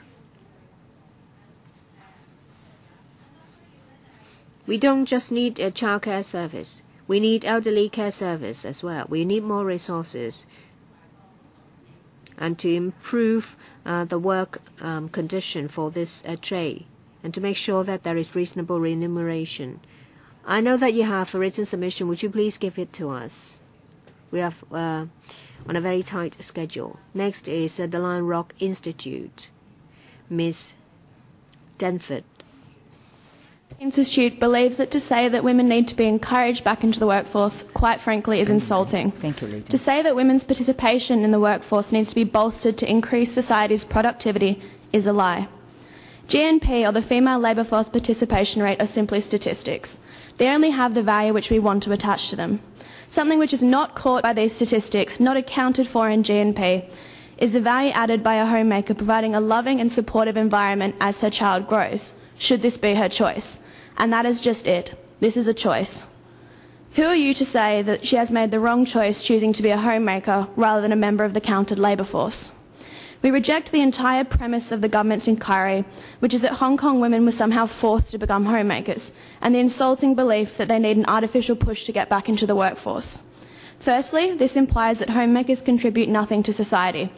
If the government recognised the incalculable value of a homemaker, then maybe they would better understand that simply pushing women into work is not going to produce a better outcome. The second thing I see wrong with this is that it panders to the belief that women are delicate and require assistance to make choices. With one premise, 100 years of global women liberation has effectively been overturned here in Hong Kong. Women, just like men, act in self-interest. They weigh up decisions and act in a way which they believe will maximise theirs and their family's well-being. Who is the government to intervene in this process? A question posed by the government was, how do we better encourage homemakers back into the workforce? My answer to this would be, do not price them out of the market with minimum wage. Minimum wage is an artificial determination which has no ascertainable link to what was actually contributed. Maybe if the government were to remove minimum wage, then the homemakers they've identified as wanting employment may be able to find it. It is a fact that when a homemaker re-enters the labour market after a long period out, it is likely that readjustments are required, and during this time, a low wage is needed to enable such readjustments. When employers do not have the relevant flexibility to offer this, and employers the flexibility to accept, it simply creates less employment, not more. The Lion Rock Institute believes that the government is merely doing this consultation for show. It is merely a discussion to satisfy trade unionists who have passed the minimum wage law and are now seeing the consequence. The Lion Rock Institute looks forward to the actual discussion regarding population policy, the discussion on birth rate and immigration, and of course, the true reason we are here, which is an unsustainable welfare structure on the population trajectory. Thank you. Thank you. 各位同事，而家嘅時間計算呢 Thank you. We should hear from the Secretary now and for the floor to be open for members to ask questions, but still, there are lots of deputations waiting to speak and we will not be able to finish at 5. Perhaps we will extend the meeting by 15 minutes and if necessary, further extend it to 5:30. If there are no objections, this is decided. Secretary, before we hear all deputations to speak, I would like to take the opportunity to hear from you. to hear your response to comments made by deputations. There are actually a lot of questions, at least 9. I hope, Secretary, you will just go to specifics. Don't be too general. At least 5 minutes? Well, I have a very important meeting to go to that I cannot be late. I've heard from over 20 deputations. They have outlined some very specific and valid problems, and I'd like to clarify that we're not asking women to leave the house to go to work. By releasing the labor force, we mean that for women who would like to go to work, we would like to remove barriers that stop them from doing so. It's not the case that we don't want them to stay at home. Of course, it's very important for women to stay at home to take care of the children and the elderly. They are indispensable. But there are statistics showing that over 680,000 homemakers aged above 15 that are economically inactive. So between 35 to 55, about 8% of them indicate that if there is an opportunity, they'd like to rejoin the workforce. They're waiting for an opportunity and a favorable condition. That's why we like to hear from you to see how we can remove these barriers. It's not the case that we ask the women to leave the family. They play a very important role, and if they are working and taking care of the home, is very very important.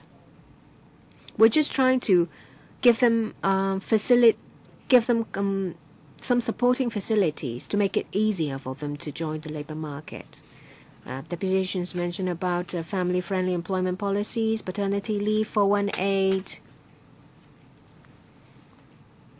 For the paternity leave, we hope that between March or April next year there will be a bill introduced to the LegCo offering 3 days of paternity leave. I hope that it will be endorsed before summer, because the earlier it will be endorsed, the more people will benefit. 3 days may be very short, but that is a right starting point. We undertake that it will be reviewed in a year. That's also agreed by the Labour Advisory Board. It's a small step. Standard working hours. We have conducted a series study, and the committee has started their work. There are 2 task force, one advisory in nature, the other one the standard working hours study. They are working at full steam. They will work till the end of 2014, and then the report will be prepared. We're aware of the problems brought by 418. The Labour Department has conducted a study. Well, we attended a Manpower panel meetings recently, and there's some discussion going on with the Labour Advisory Board. We'll see if we can try to forge a consensus and take the matter forward. And one important matter is, of course, the family-friendly employment policies and practices, and the government is duty-bound to do a better job in child care. For family-friendly policies, I think the important thing is for the employer to change his mentality. There should be more flexible working hours, more part-time jobs, work at home opportunities, or some other flexible arrangements. For example, for the catering trade, maybe they can have 2 batches of worker, one for the morning session, one for the evening session. At present, the full-time employees in the catering industry has to be off duty for a long time in between the 2 shifts. But we need to communicate with the employers and the trade unions to see how we can make suitable arrangements, because sometimes the employees have to travel a long distance to work. On the 13th of November, there was an oral question from a member, Dr. Helena Wong. We have given some figures. It's true that some of the places of childcare have not been taken up, but there's also the mismatch here. For some districts, the demand is higher than others. So we are trying to redeploy the places, childcare places, to the to the districts in need. Many speakers have commented on the neighborhood childcare support projects, and whenever we have a meeting like this, this is a focus. We want to make sure that we can have more flexible childcare services. Although the quota is just 720, we're talking about the basic quota. We encourage the carers to do more. For every district, there's the basic quota, but there's room for more to be provided. Of course, it can be improved, but this is a neighborhood mutual assistance scheme in nature. Under CCF, there is a special committee on social groups. The child carers were interviewed, and they are of the view that it represents a good direction, because they are not working as carers. They are doing this as volunteers, and they receive some incentive, $18 or $22. There's an NGO providing the support, and not all the carers are doing this on their own. Some speakers said they are not trained. This is not true. I went to Kowloon City, Tonghua Group of Hospitals, childcare service. All the carers have been trained, and there are social workers who would visit the families to make sure that the environment is safe. They are not supposed to be living in subdivided flats. Most of them are living in public rental housing estates. So it's not true to say that we do not pay attention to the environment. And also, as I have indicated in the oral reply to the question, we have 23,000 places in kindergartens, child care center service. 1,000 are for those who are very young, younger children. There's still a small number unused. I would like to listen to more people to find a better way to deal with this, because every time you offer many comments, but when we take a further look, it's not easy to get a grip. We talk to the carers, but the carers are not asking for $30 because they are not trying to earn the minimum wage. It's not a job to them. They are not. If we impose an employment relationship on them, it would stand in the way of further development of neighborhood child care. We are going to listen to more people. The consultation on population policy would last until the 23rd of February. So we'll take on board all the comments in our further consideration. All right, we continue with our deputations.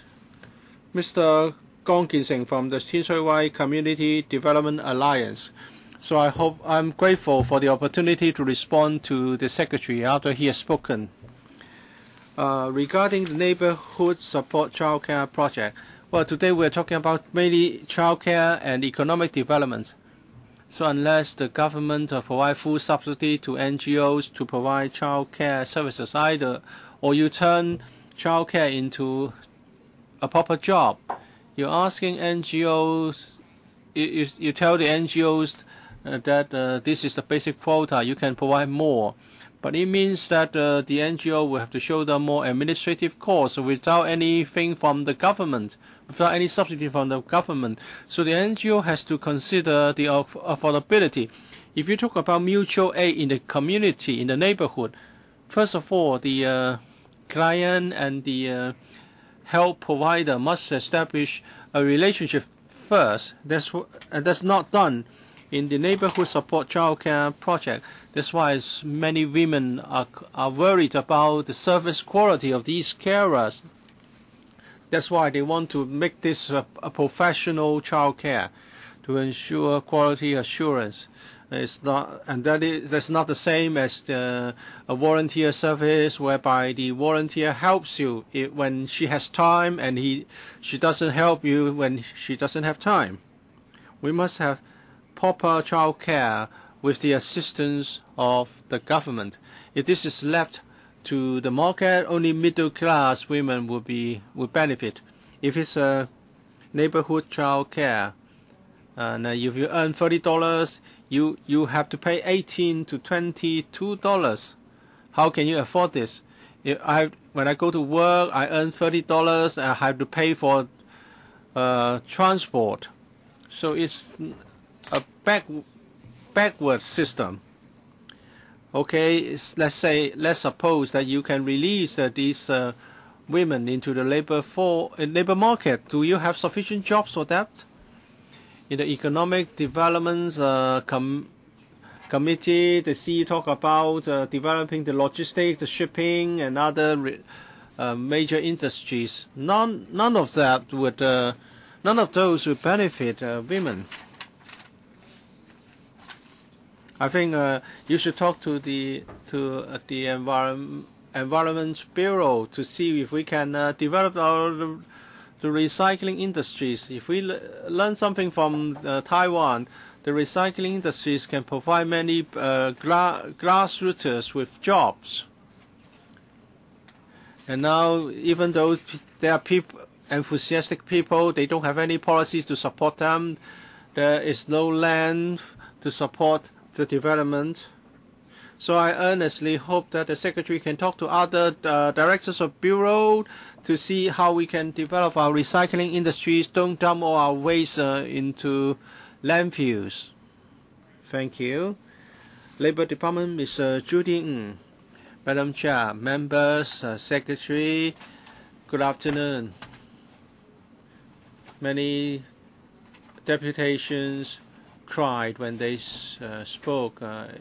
They remind me of what happened to me when I had to care for my daughter. A working woman is facing double the stress. It's tremendous stress. I think it's a good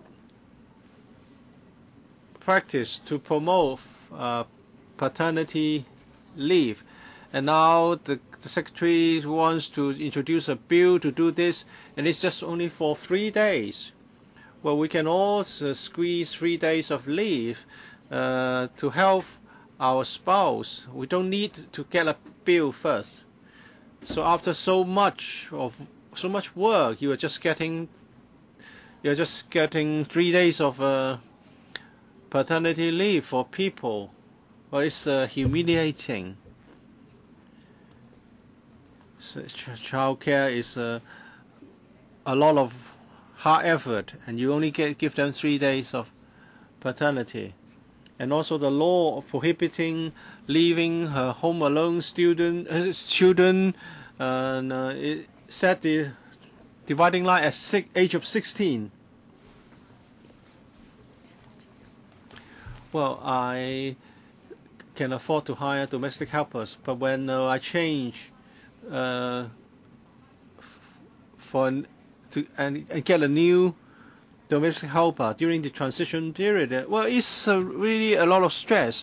My husband will have to go home early to take care of our child. I'm not just talking about breaking the law. On one occasion, the phone came late, and I was very worried. And then, well, I found out that she was trapped in the lobby because the lift was out of order. So a working woman faces a lot of pressure. Please be more human-oriented, more people-oriented. I hope the Secretary and his colleagues will not be coming here just for the sake of doing their job. Please adopt a people-oriented approach. Many of the deputations have cried, and children are not commodities. You can put it on any shelf you like. Many of them are not able to adapt to new environments. Today, a child committed suicide jumping from height from a building, and so I hope very soon we'll see some promotion of child care and services enhancement, and there should be a facilitation for quality time between parents and children. Working hours are so long. Parents have no time to care for their children. What will happen to these children when they grow up? And relationship and the closeness will not be possible. Our children are human beings. Working women are human beings. Don't just take a small step through legislation at a time. Don't just neglect the value of our power, our manpower. Next is Manpower Concern Group. I work at the Jockey Club.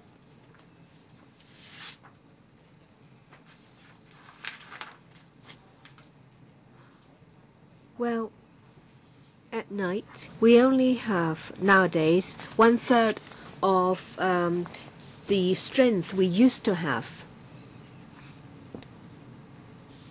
They say they rationalized the condition. Well, number 18 did not come. Miss Amy Lai did not come. Well, she had cancer, and now she has a occupational hazard, and she won't be coming anymore. And I heard something about occupational safety for the first year of 2013.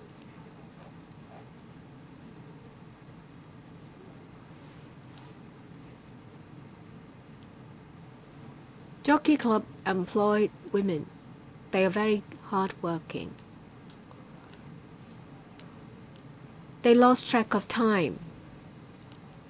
And the youngsters leave as soon as they can, leaving the women behind.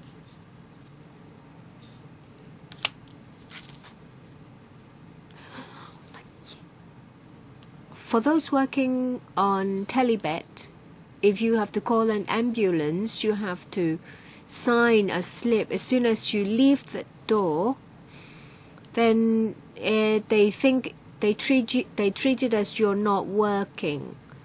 And if you have to wait for 20 hours at the hospital, then you will be treated as going AWOL the next day. There are a lot of women on contract. As soon as they leave the door, even when they're sick, they will not be paid. And they deduct their hours of work and deduct their pay. We have 180 hours. Thank you, Ms. Chen Yunhan, for fighting for us. It used to be 100 or 115.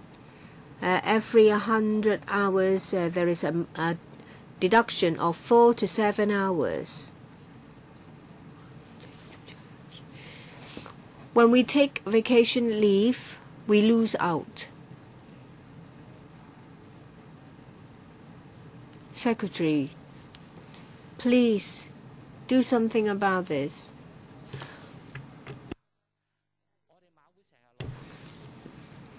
Jockey Club wins a lot of award and you give them the award as well, but we suffer. Well, can you give us the information, Mr. Wong, and we will follow that up. It's 1 to 12. It's 1 to 12. I send it to the Manpower panel. Don't worry. We'll follow it up. I see that next week, in a meeting of occupational safety, Jockey Club's not mentioned. The Democratic Party, Ms. Chan. Thank you. Good afternoon, everyone. On behalf of the Women Affairs Committee, I speak. And we have a submission that will be given to the LegCo.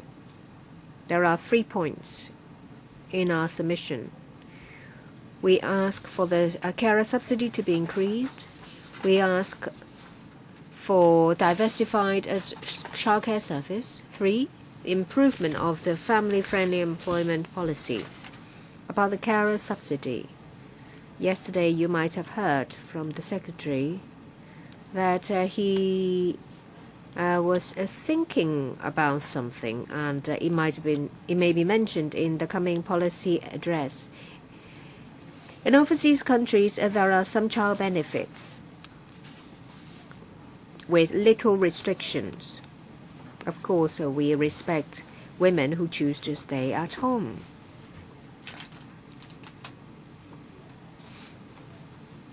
We hope that not just working mothers can get the carer subsidy. The women may work, but they may at the same time have to take care of children. So I hope that working mothers can get the subsidy. Working women can get the subsidy. Childcare service. Secretary, you have to spend more time on your purview of a social worker. You talk about a nursery for children between 0 to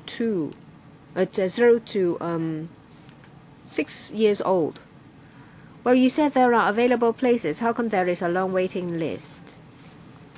Well, when you talk about available places, I think you're talking about available places of a few days. Perhaps the child reaches 2 years old, will go to nursery, and the next in line has yet to take up the place. That's why there are available places. There are only 1,000 such places. It's less than the 1.7% of the population. In Macau, the service level is at 30%, and it's 30% of the birth rate, and still they say that it's not enough. And for us, it's 1.7% of our birth rate, and you still say that there are available places. After reunification, there are a lot of criticisms about lack of planning. There is no standard, no planning, no indicators. How come that there is no indicators? I think the childcare service will have to be reviewed, including services for school children.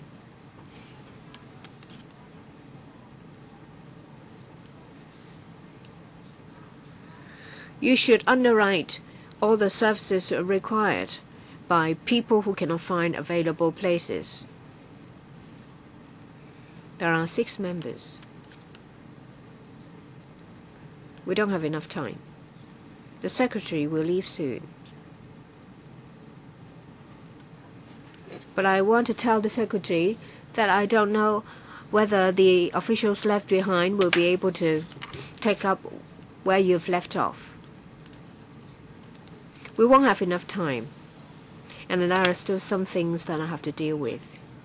And will you agree that I extend the meeting to 5:30? If there are no objections, please remain seated. Sorry, Chairman, I have to go. But the Permanent Secretary, Ms. Doris Zhang, will stay, and everything will be followed up. But Secretary, you are familiar with our approach. Of course, I would like you to stay. I respect you. You already said that you're otherwise engaged.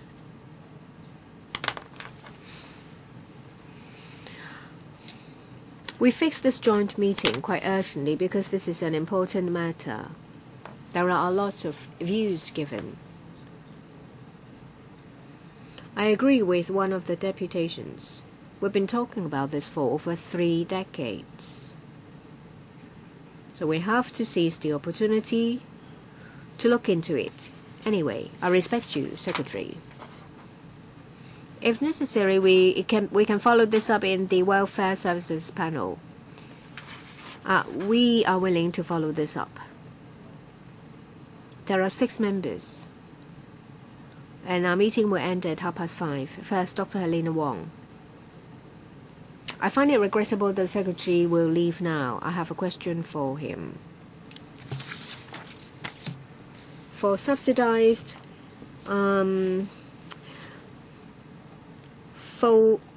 full-time standalone childcare center service, I asked about utilization rates over the 3 years, about the service and the waiting list, but there is no information about the waiting list. Well, I have the number of places.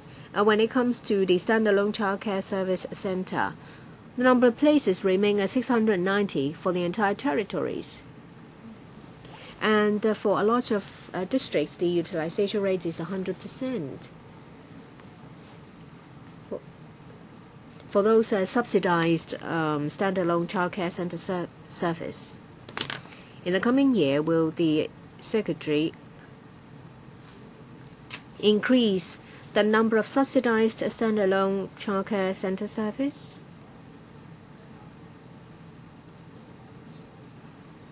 In Shamshapur, there are 62 places, all fill up. Same in other districts, Kowloon West.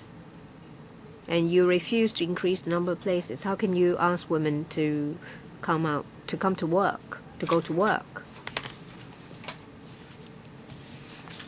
Well, for the 690 places, it involves a small amount. We've looked it up in the budget, less than 10 million. So, we asked you to increase it to 1,000, no less than 1,000, only an increase of 2 million. Can it be done? The administration has put in a lot of money to subsidize the replacement of diesel of commercial vehicles and 100 million for disaster relief. But we're talking about just several $1,000,000 from 690 places to 1,000. Even if we double the number of places, it's only several million. Are we so poor?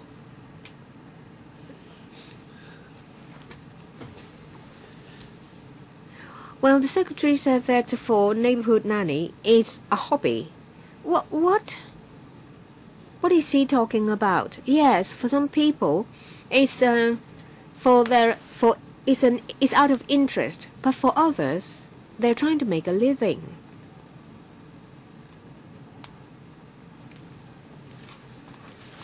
Can you give them a decent wage and turn it into a proper job? Ms. Zhang, I'll defer to Mr. Ng. Thank you.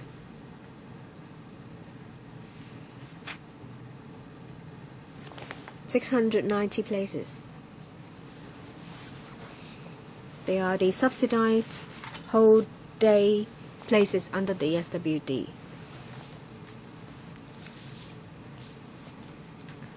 Well, for children between 0 and 3, around 80,000 birth rate. A while back to 48,000, it's increased to 48,000 in 2001. And for those between 0 and 3, it was in 1998 195 and is dropped to 149,000. So we have about 150,000 children between 0 and 3. So an increase of less than 1%. We have 690 such places. For kindergarten cum child care center service, we have 24,000 places under the Education Bureau. For those under 2 years old, 1,000, 70% utilization rate. For those between 2 to 3 years old, 23,000, utilization rate of 78%. So there are available places. We fully understand that in different districts, the situation may be different. The Secretary mentioned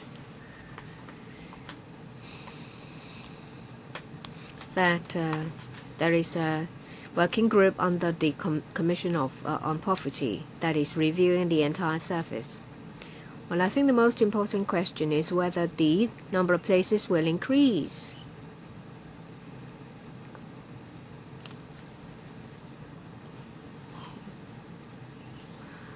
Under short-term measure, we will identify suitable premises.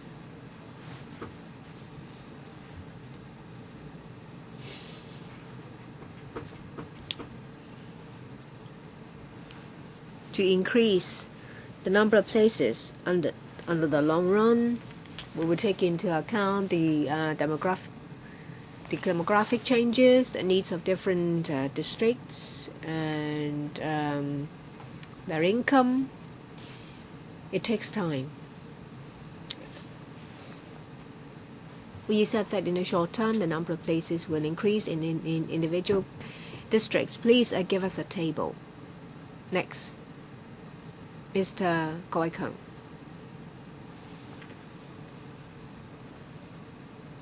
When I was young, we took things to do at home to make a living. So my parents took care of us while working. So I grew up in a healthy environment. But nowadays, I don't see any opportunities for families to take home some jobs. So when it comes to our industry development, there is a lack of diversification. There is no work that you can take home to do. And I like to praise women. I admire them. They take care of their families. And on top of that, they take on the burden to increase their household income. 其實落到嚟呢，大家講咗好多內容呢。We have been talking at length the quality and the charge demanded by the Neighborhood Support Childcare Project. I hope the government can work out a niche for this project. If you think this is a volunteer service, but then you should do it systematically. When we visited South Korea to study their recycling industries, they have volunteers to mend, repair a lot of things so that they can be resold. Now people have the impression that these community nannies are not actually the proper jobs. It's important that we properly provide the resources through investment. If it's not realistic to ask the project to be self-financing, there must be financial commitment in terms of providing a proper allowance. Every time when we ask you whether the population policy is about importation of labor, you will say no, but in the next sentence you talk about a labor shortage, therefore importation of labor might be needed. But there are no supporting measures, so how can I trust you that you are sincere about solving the problems? When you talk about manpower, you should come up with more initiatives to tell people, to convince people that you are really trying to find some solutions. Okay, brief response, please. With regard to the Neighborhood Support Childcare Project, as the Secretary has said, under the Commission on Poverty, there is a committee on community needs and a working group on childcare has been set up. They have visited many service units and community nannies in the districts. Those who have participated in the project agree that the philosophy of the current project is still appropriate. But we have heard many comments today that would seriously consider those concepts. Maybe my colleague from the Labour Department can say something about labour importation.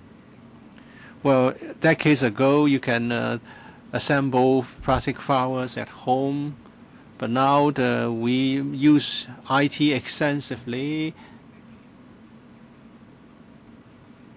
But there's still jobs that flexible arrangement can be made. For example, using a telephone to call up clients for marketing, and we'll continue to promote this. We still have 5 minutes, or we give every member 5 minutes. You still have some time. Do you want to ask another question? No? Okay. Dr. Fernando Zhang.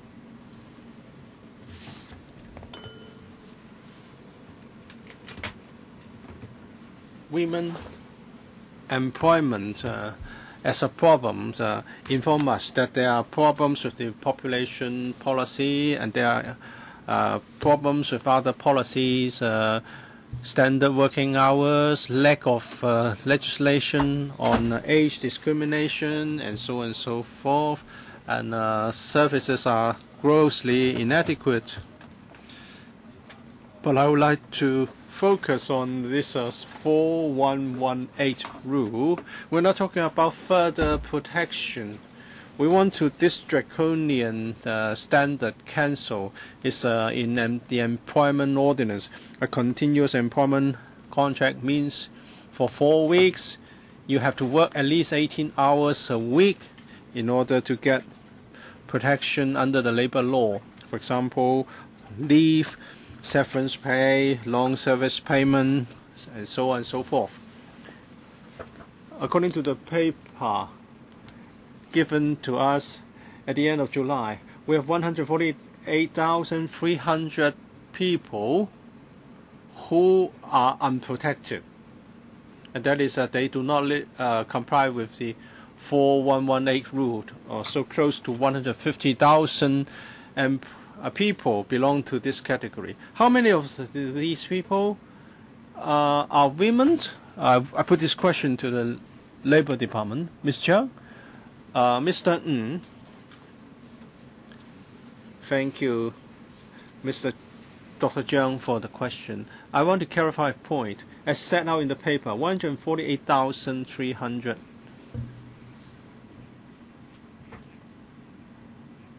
is the number. But 50,200 of them expect to exceed the 18 hours beyond the survey period. But only 98,100 did not expect to be able to comply with the 4118. I was asking about the ratio, the gender ratio. For those among 56,300 who didn't work for 18 hours or more, 75% or 42,600 were women. And of course, there were many male employees in the construction industry did not have 18 hours of work a week. So for the 148,000 figure, I think it's half and half. So they are unprotected employees. Are they mainly women? According to Mr. Ng, 75% are women. So it's a lopsided situation, and that is predominantly women unprotected. Madam Chair, I think this the two panels should write to the Equal Opportunities Commission to the cite section or cap 57 employment ordinance to see if it's against this sex discrimination ordinance, because under section 38 bracket 1 of the SDO it says if the government in exercising its duties is an offence to discriminate against women. 另外，我亦都希望我哋都去信俾婦女事務委。We should write to the EOC, and certainly we should write to the Women's Commission. We are talking about women employment today. I don't know whether they are represented. Where have they gone? Well, they should be here because it's the highest consultative body. But now they are not here. We should write to the Women's Commission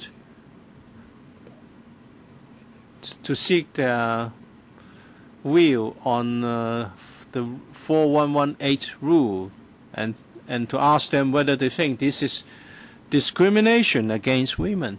Mr. Ng, well, the 4118 policy is a matter of concern to the government, and we've been doing a lot to look into this. At the meeting last week, or at the meeting of the LAB last week, we mooted some ideas.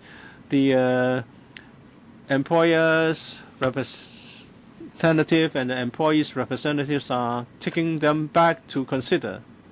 We knew that there would be a special meeting today, so we're here to collect your views. And the LWB is responsible for the work of the Women's Commission. We are here to listen to your views, and whatever we hear today will be reflected to the Women's Commission. Madam Chair, maybe I can supplement, if I may.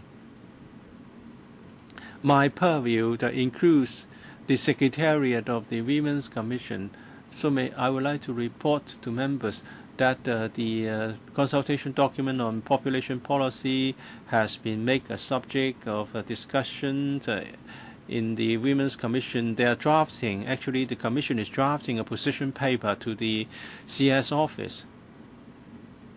And there is also a time use survey to be conducted. A decade or so ago, more than a decade ago, there was a similar survey on how men and women use their time.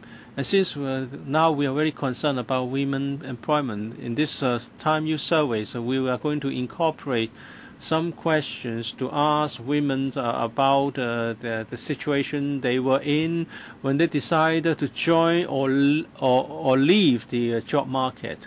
We believe the information will be able to help us to provide good reference material when we formulate policies on facilitating women employment. Please refer to the other matters after we have finished this round. Do you want me to do it in the form of a motion? Well, not exactly. Well, I need to deal with some matter after members have spoken.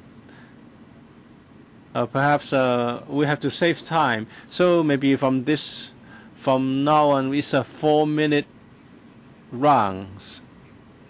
I think it's not really meaningful to ask more questions.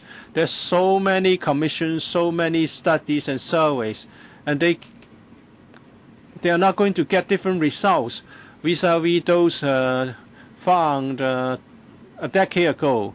There's no need to conduct a time use survey. Half of the population are women. And now you have the Women's Commission, you have a committee under the Commission on Youth, and there's a working group.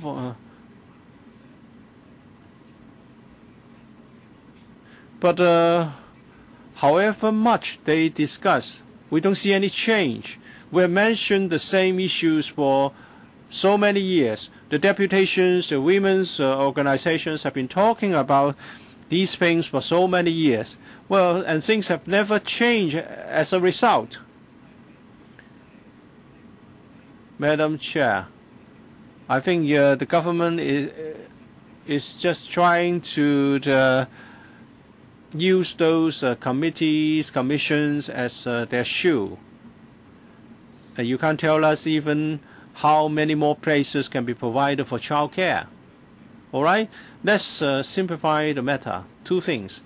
Can you tell us that for the child care, after-school care, if we have full-scale, comprehensive after-school care for primary students, which would provide service until 6 to 7, which is a quality service, and the children can learn meaningfully, and then they can return home afterwards for dinner. So perhaps you should introduce this comprehensively to all primary schools, and then it's up to parents to choose. As for child care service, I hope we can invite those carers to talk to us next time. Well, if they are doing this as a hobby, okay, if that's the case, please provide tens of thousands of places. There are only 720 places. Why aren't the other people not interested? It's because the system is problematic. I think you are not telling us that there will be changes that we want. I think you are just wasting our time. You're just trying to evade the questions. Who would respond? As for after-school care, it's provided both by the SWD and the Education Bureau. Can we do this comprehensively? We have to take another look. We have to look into this. Well, so another study, and one study after another. What kind of things are under study? We're actually conducting a study. We have considered the scope, the coverage. For example, in needy districts, we're going to set up in new independent childcare centers. As for existing centers, we'll have to see how we can comply with the childcare legislation and increase service provision. When will the study be completed? The working group works on a number of areas. It involves the Education Bureau, because we're talking about after-school childcare service. Under the CCF, there is a support program. Yes. Well, the working group is studying it. So when will the study finish?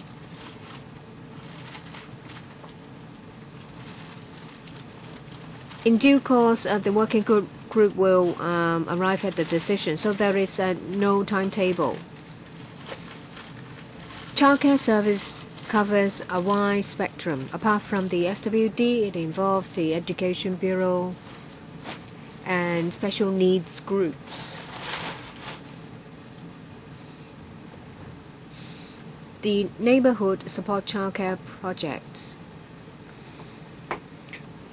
We have 1,650 nannies signed up. They have gone through our training. In the past year, we've provided service to over 10,333 children. Compared to the first year, 7,000. You see, the service level has increased as people know more about it. Yes, we know what you're saying. Let's hear more questions from members. Mr. Leung Kwok Hong, you have 4 minutes. Oh, it's a long story. Of course, the hardest hit area is public housing estates. And you create Lingrit. You've taken up all the space in a public housing estate. Well, you have trained a lot of people. But where can they provide the service? You don't buy back Lingrit. So the administration has started something without finishing it. Well, when we talk about manpower, you said they are being trained. There is a demand for 350,000. You talk about 1,000, over 10,000, but still there is a big gap. There is no premises, no manpower.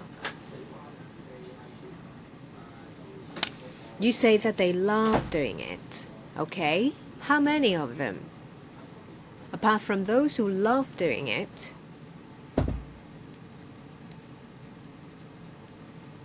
there are people who would like to take it up as a job. How many of them are there?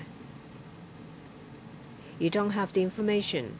So no premises and no manpower. So you just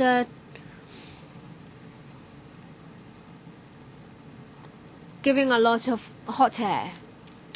And the secretary said that there will be a lot of infill sites with buildings. I think Lee Cheuk-yan has gone crazy. I think they might tear down schools and replace them with flats.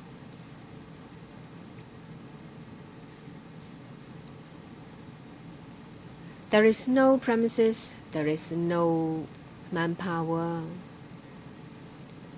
and you tell us that we can rest assured because you provide services of a daycare center?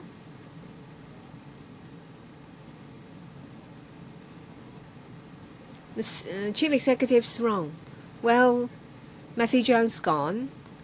I don't know whether he's gone to the chief executive after things are chucked at him. You cannot argue with common sense. The same for 418.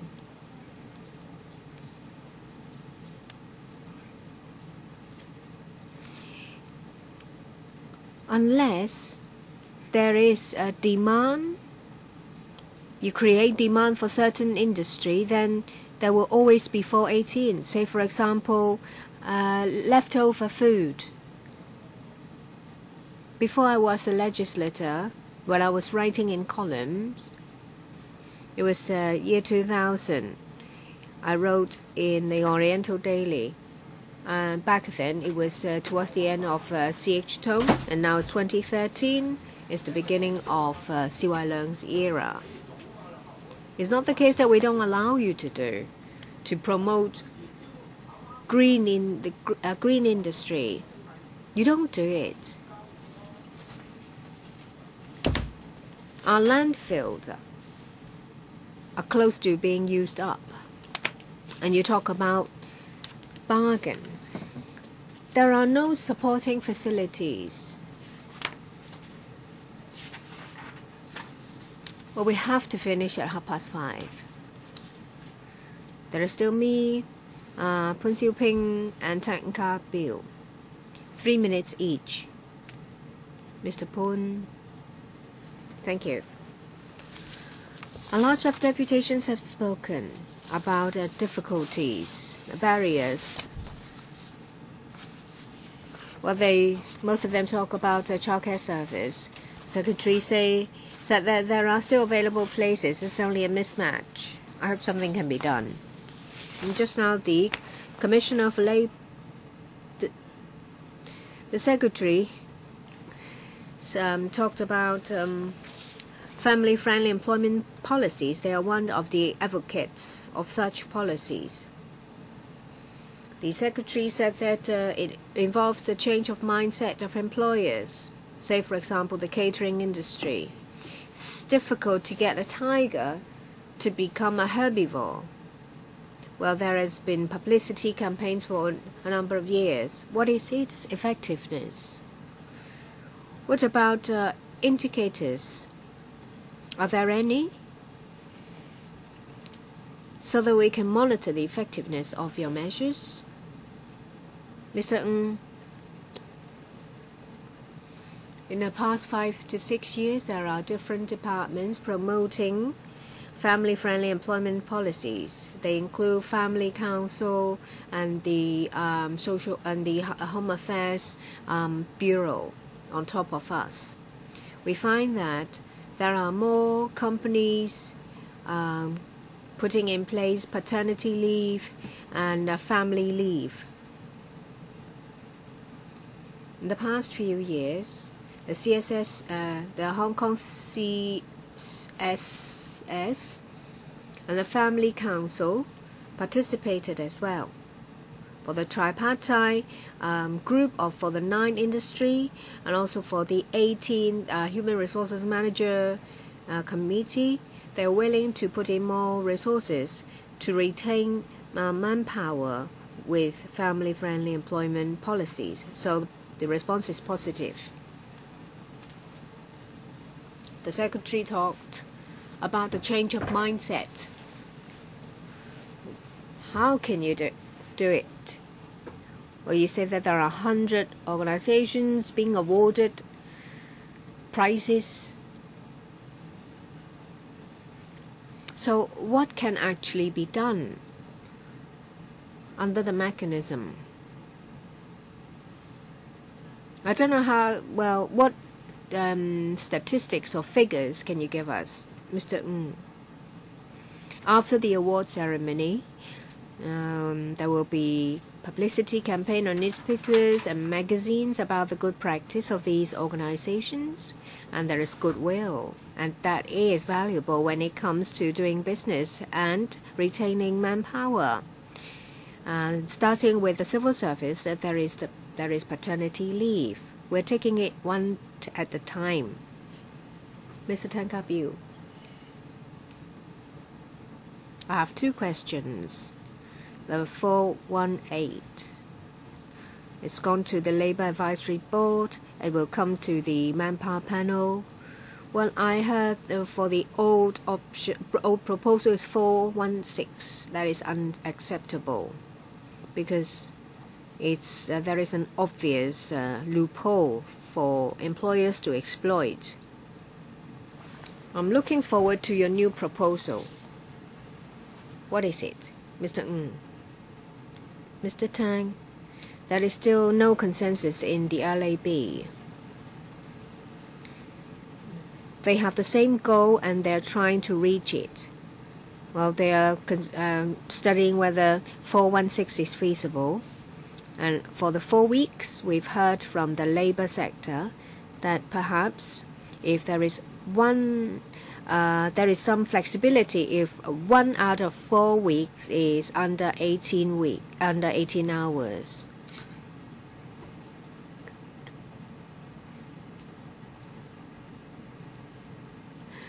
When it will still meet the requirement. In the next quarter, there will be further discussions in the LAB, and we will revert to the Manpower panel. You mean we will have to go through the LAB before you come to the Manpower panel? If there is a preliminary consensus in the LAB, it will be better that we come to the LegCo when we have that. We will try to get another meeting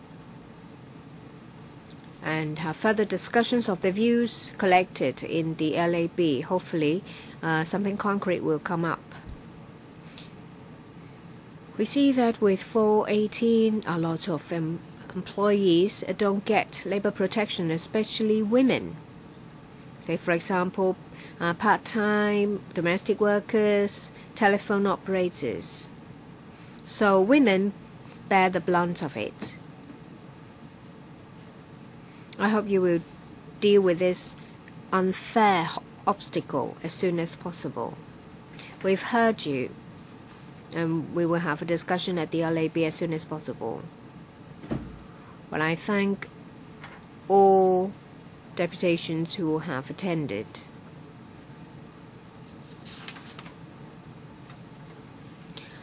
I thank you from the bottom of my heart.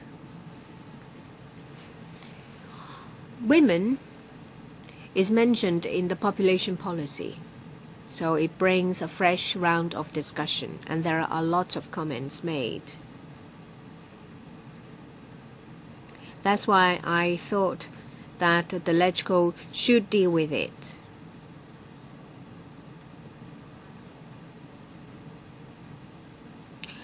I think if the views are untouched,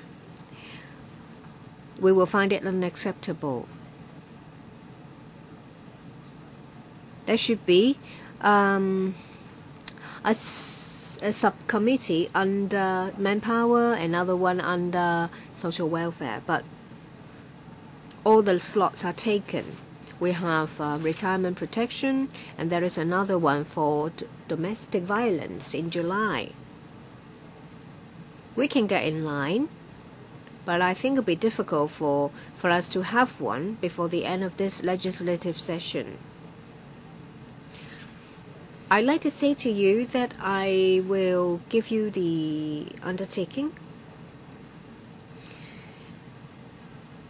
I gather that there are 10 major problems and 3 significant problems.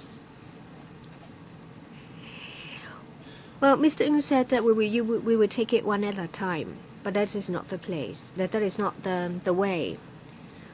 Well, in 1980s, I was in my 30s, and so was that friend I have in mind.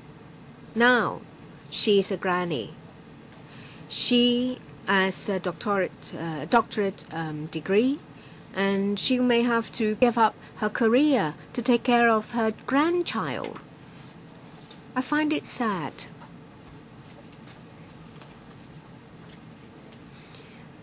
Well, you see that they are passing the ball to the Home Affairs panel, and now it's to us. It doesn't belong to Manpower. Sometimes I don't know where it belongs. You see that the issues are very different from when it was first floated. And something was done, but very little. I don't know what they're doing. Dreaming, perhaps. They need to do something to help. Help grassroots women when they can take care of the family and have their career. It's impossible for us to take it one at a time. It's nothing to do with you. I'm not criticizing you, Mr. Ng. Well, there will be discussions in the 2 panels. Well, for the domestic violence, it's taken 2 legislative terms. What happens if we can't start the subcommittee? Perhaps for childcare, it goes under social welfare. Legislation under Manpower. Perhaps I'll ask the clerk to talk to. I'll ask the secretary to talk to this Mr. Matthew Zhang. When the idea was first floated a decade ago, the idea wasn't like what the neighborhood child care support project is. What I asked for isn't done. But I thank you all. We will not leave it at that. We will follow up. But we have to discuss about how to follow up, because there are too many issues to be dealt with by the Council.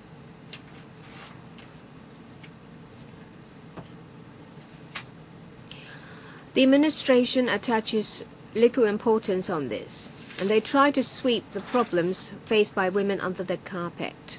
I'm not happy with that.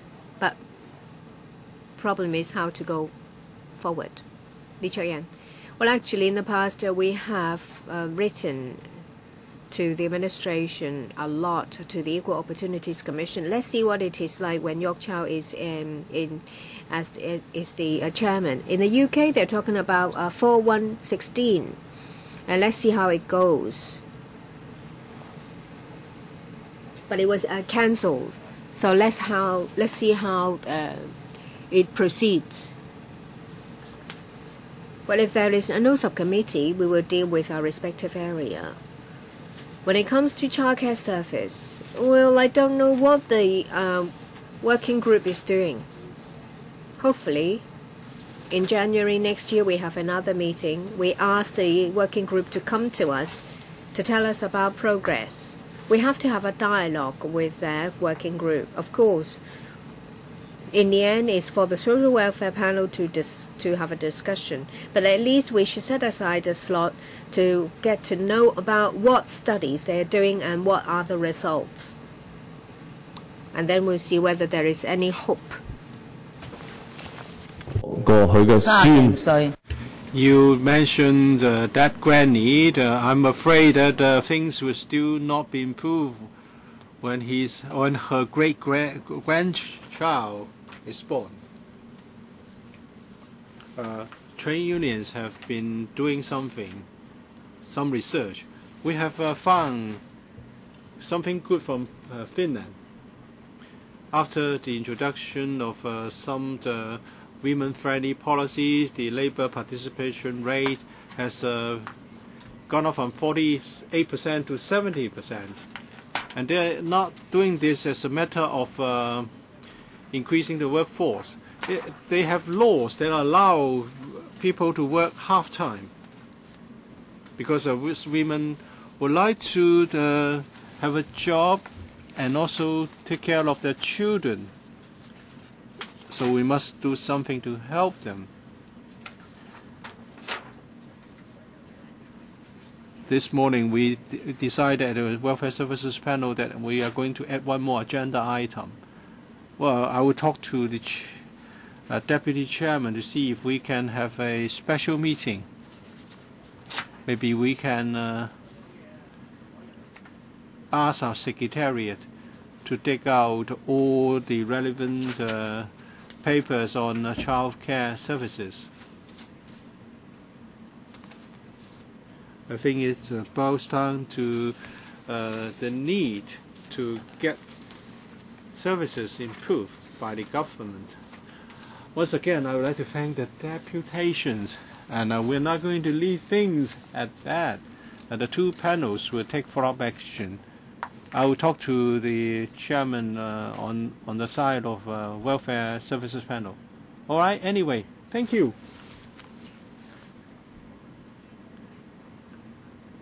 Please tell us whether there are any problems, even problems with us. Thank you for bringing up all those issues for our attention. Thank you.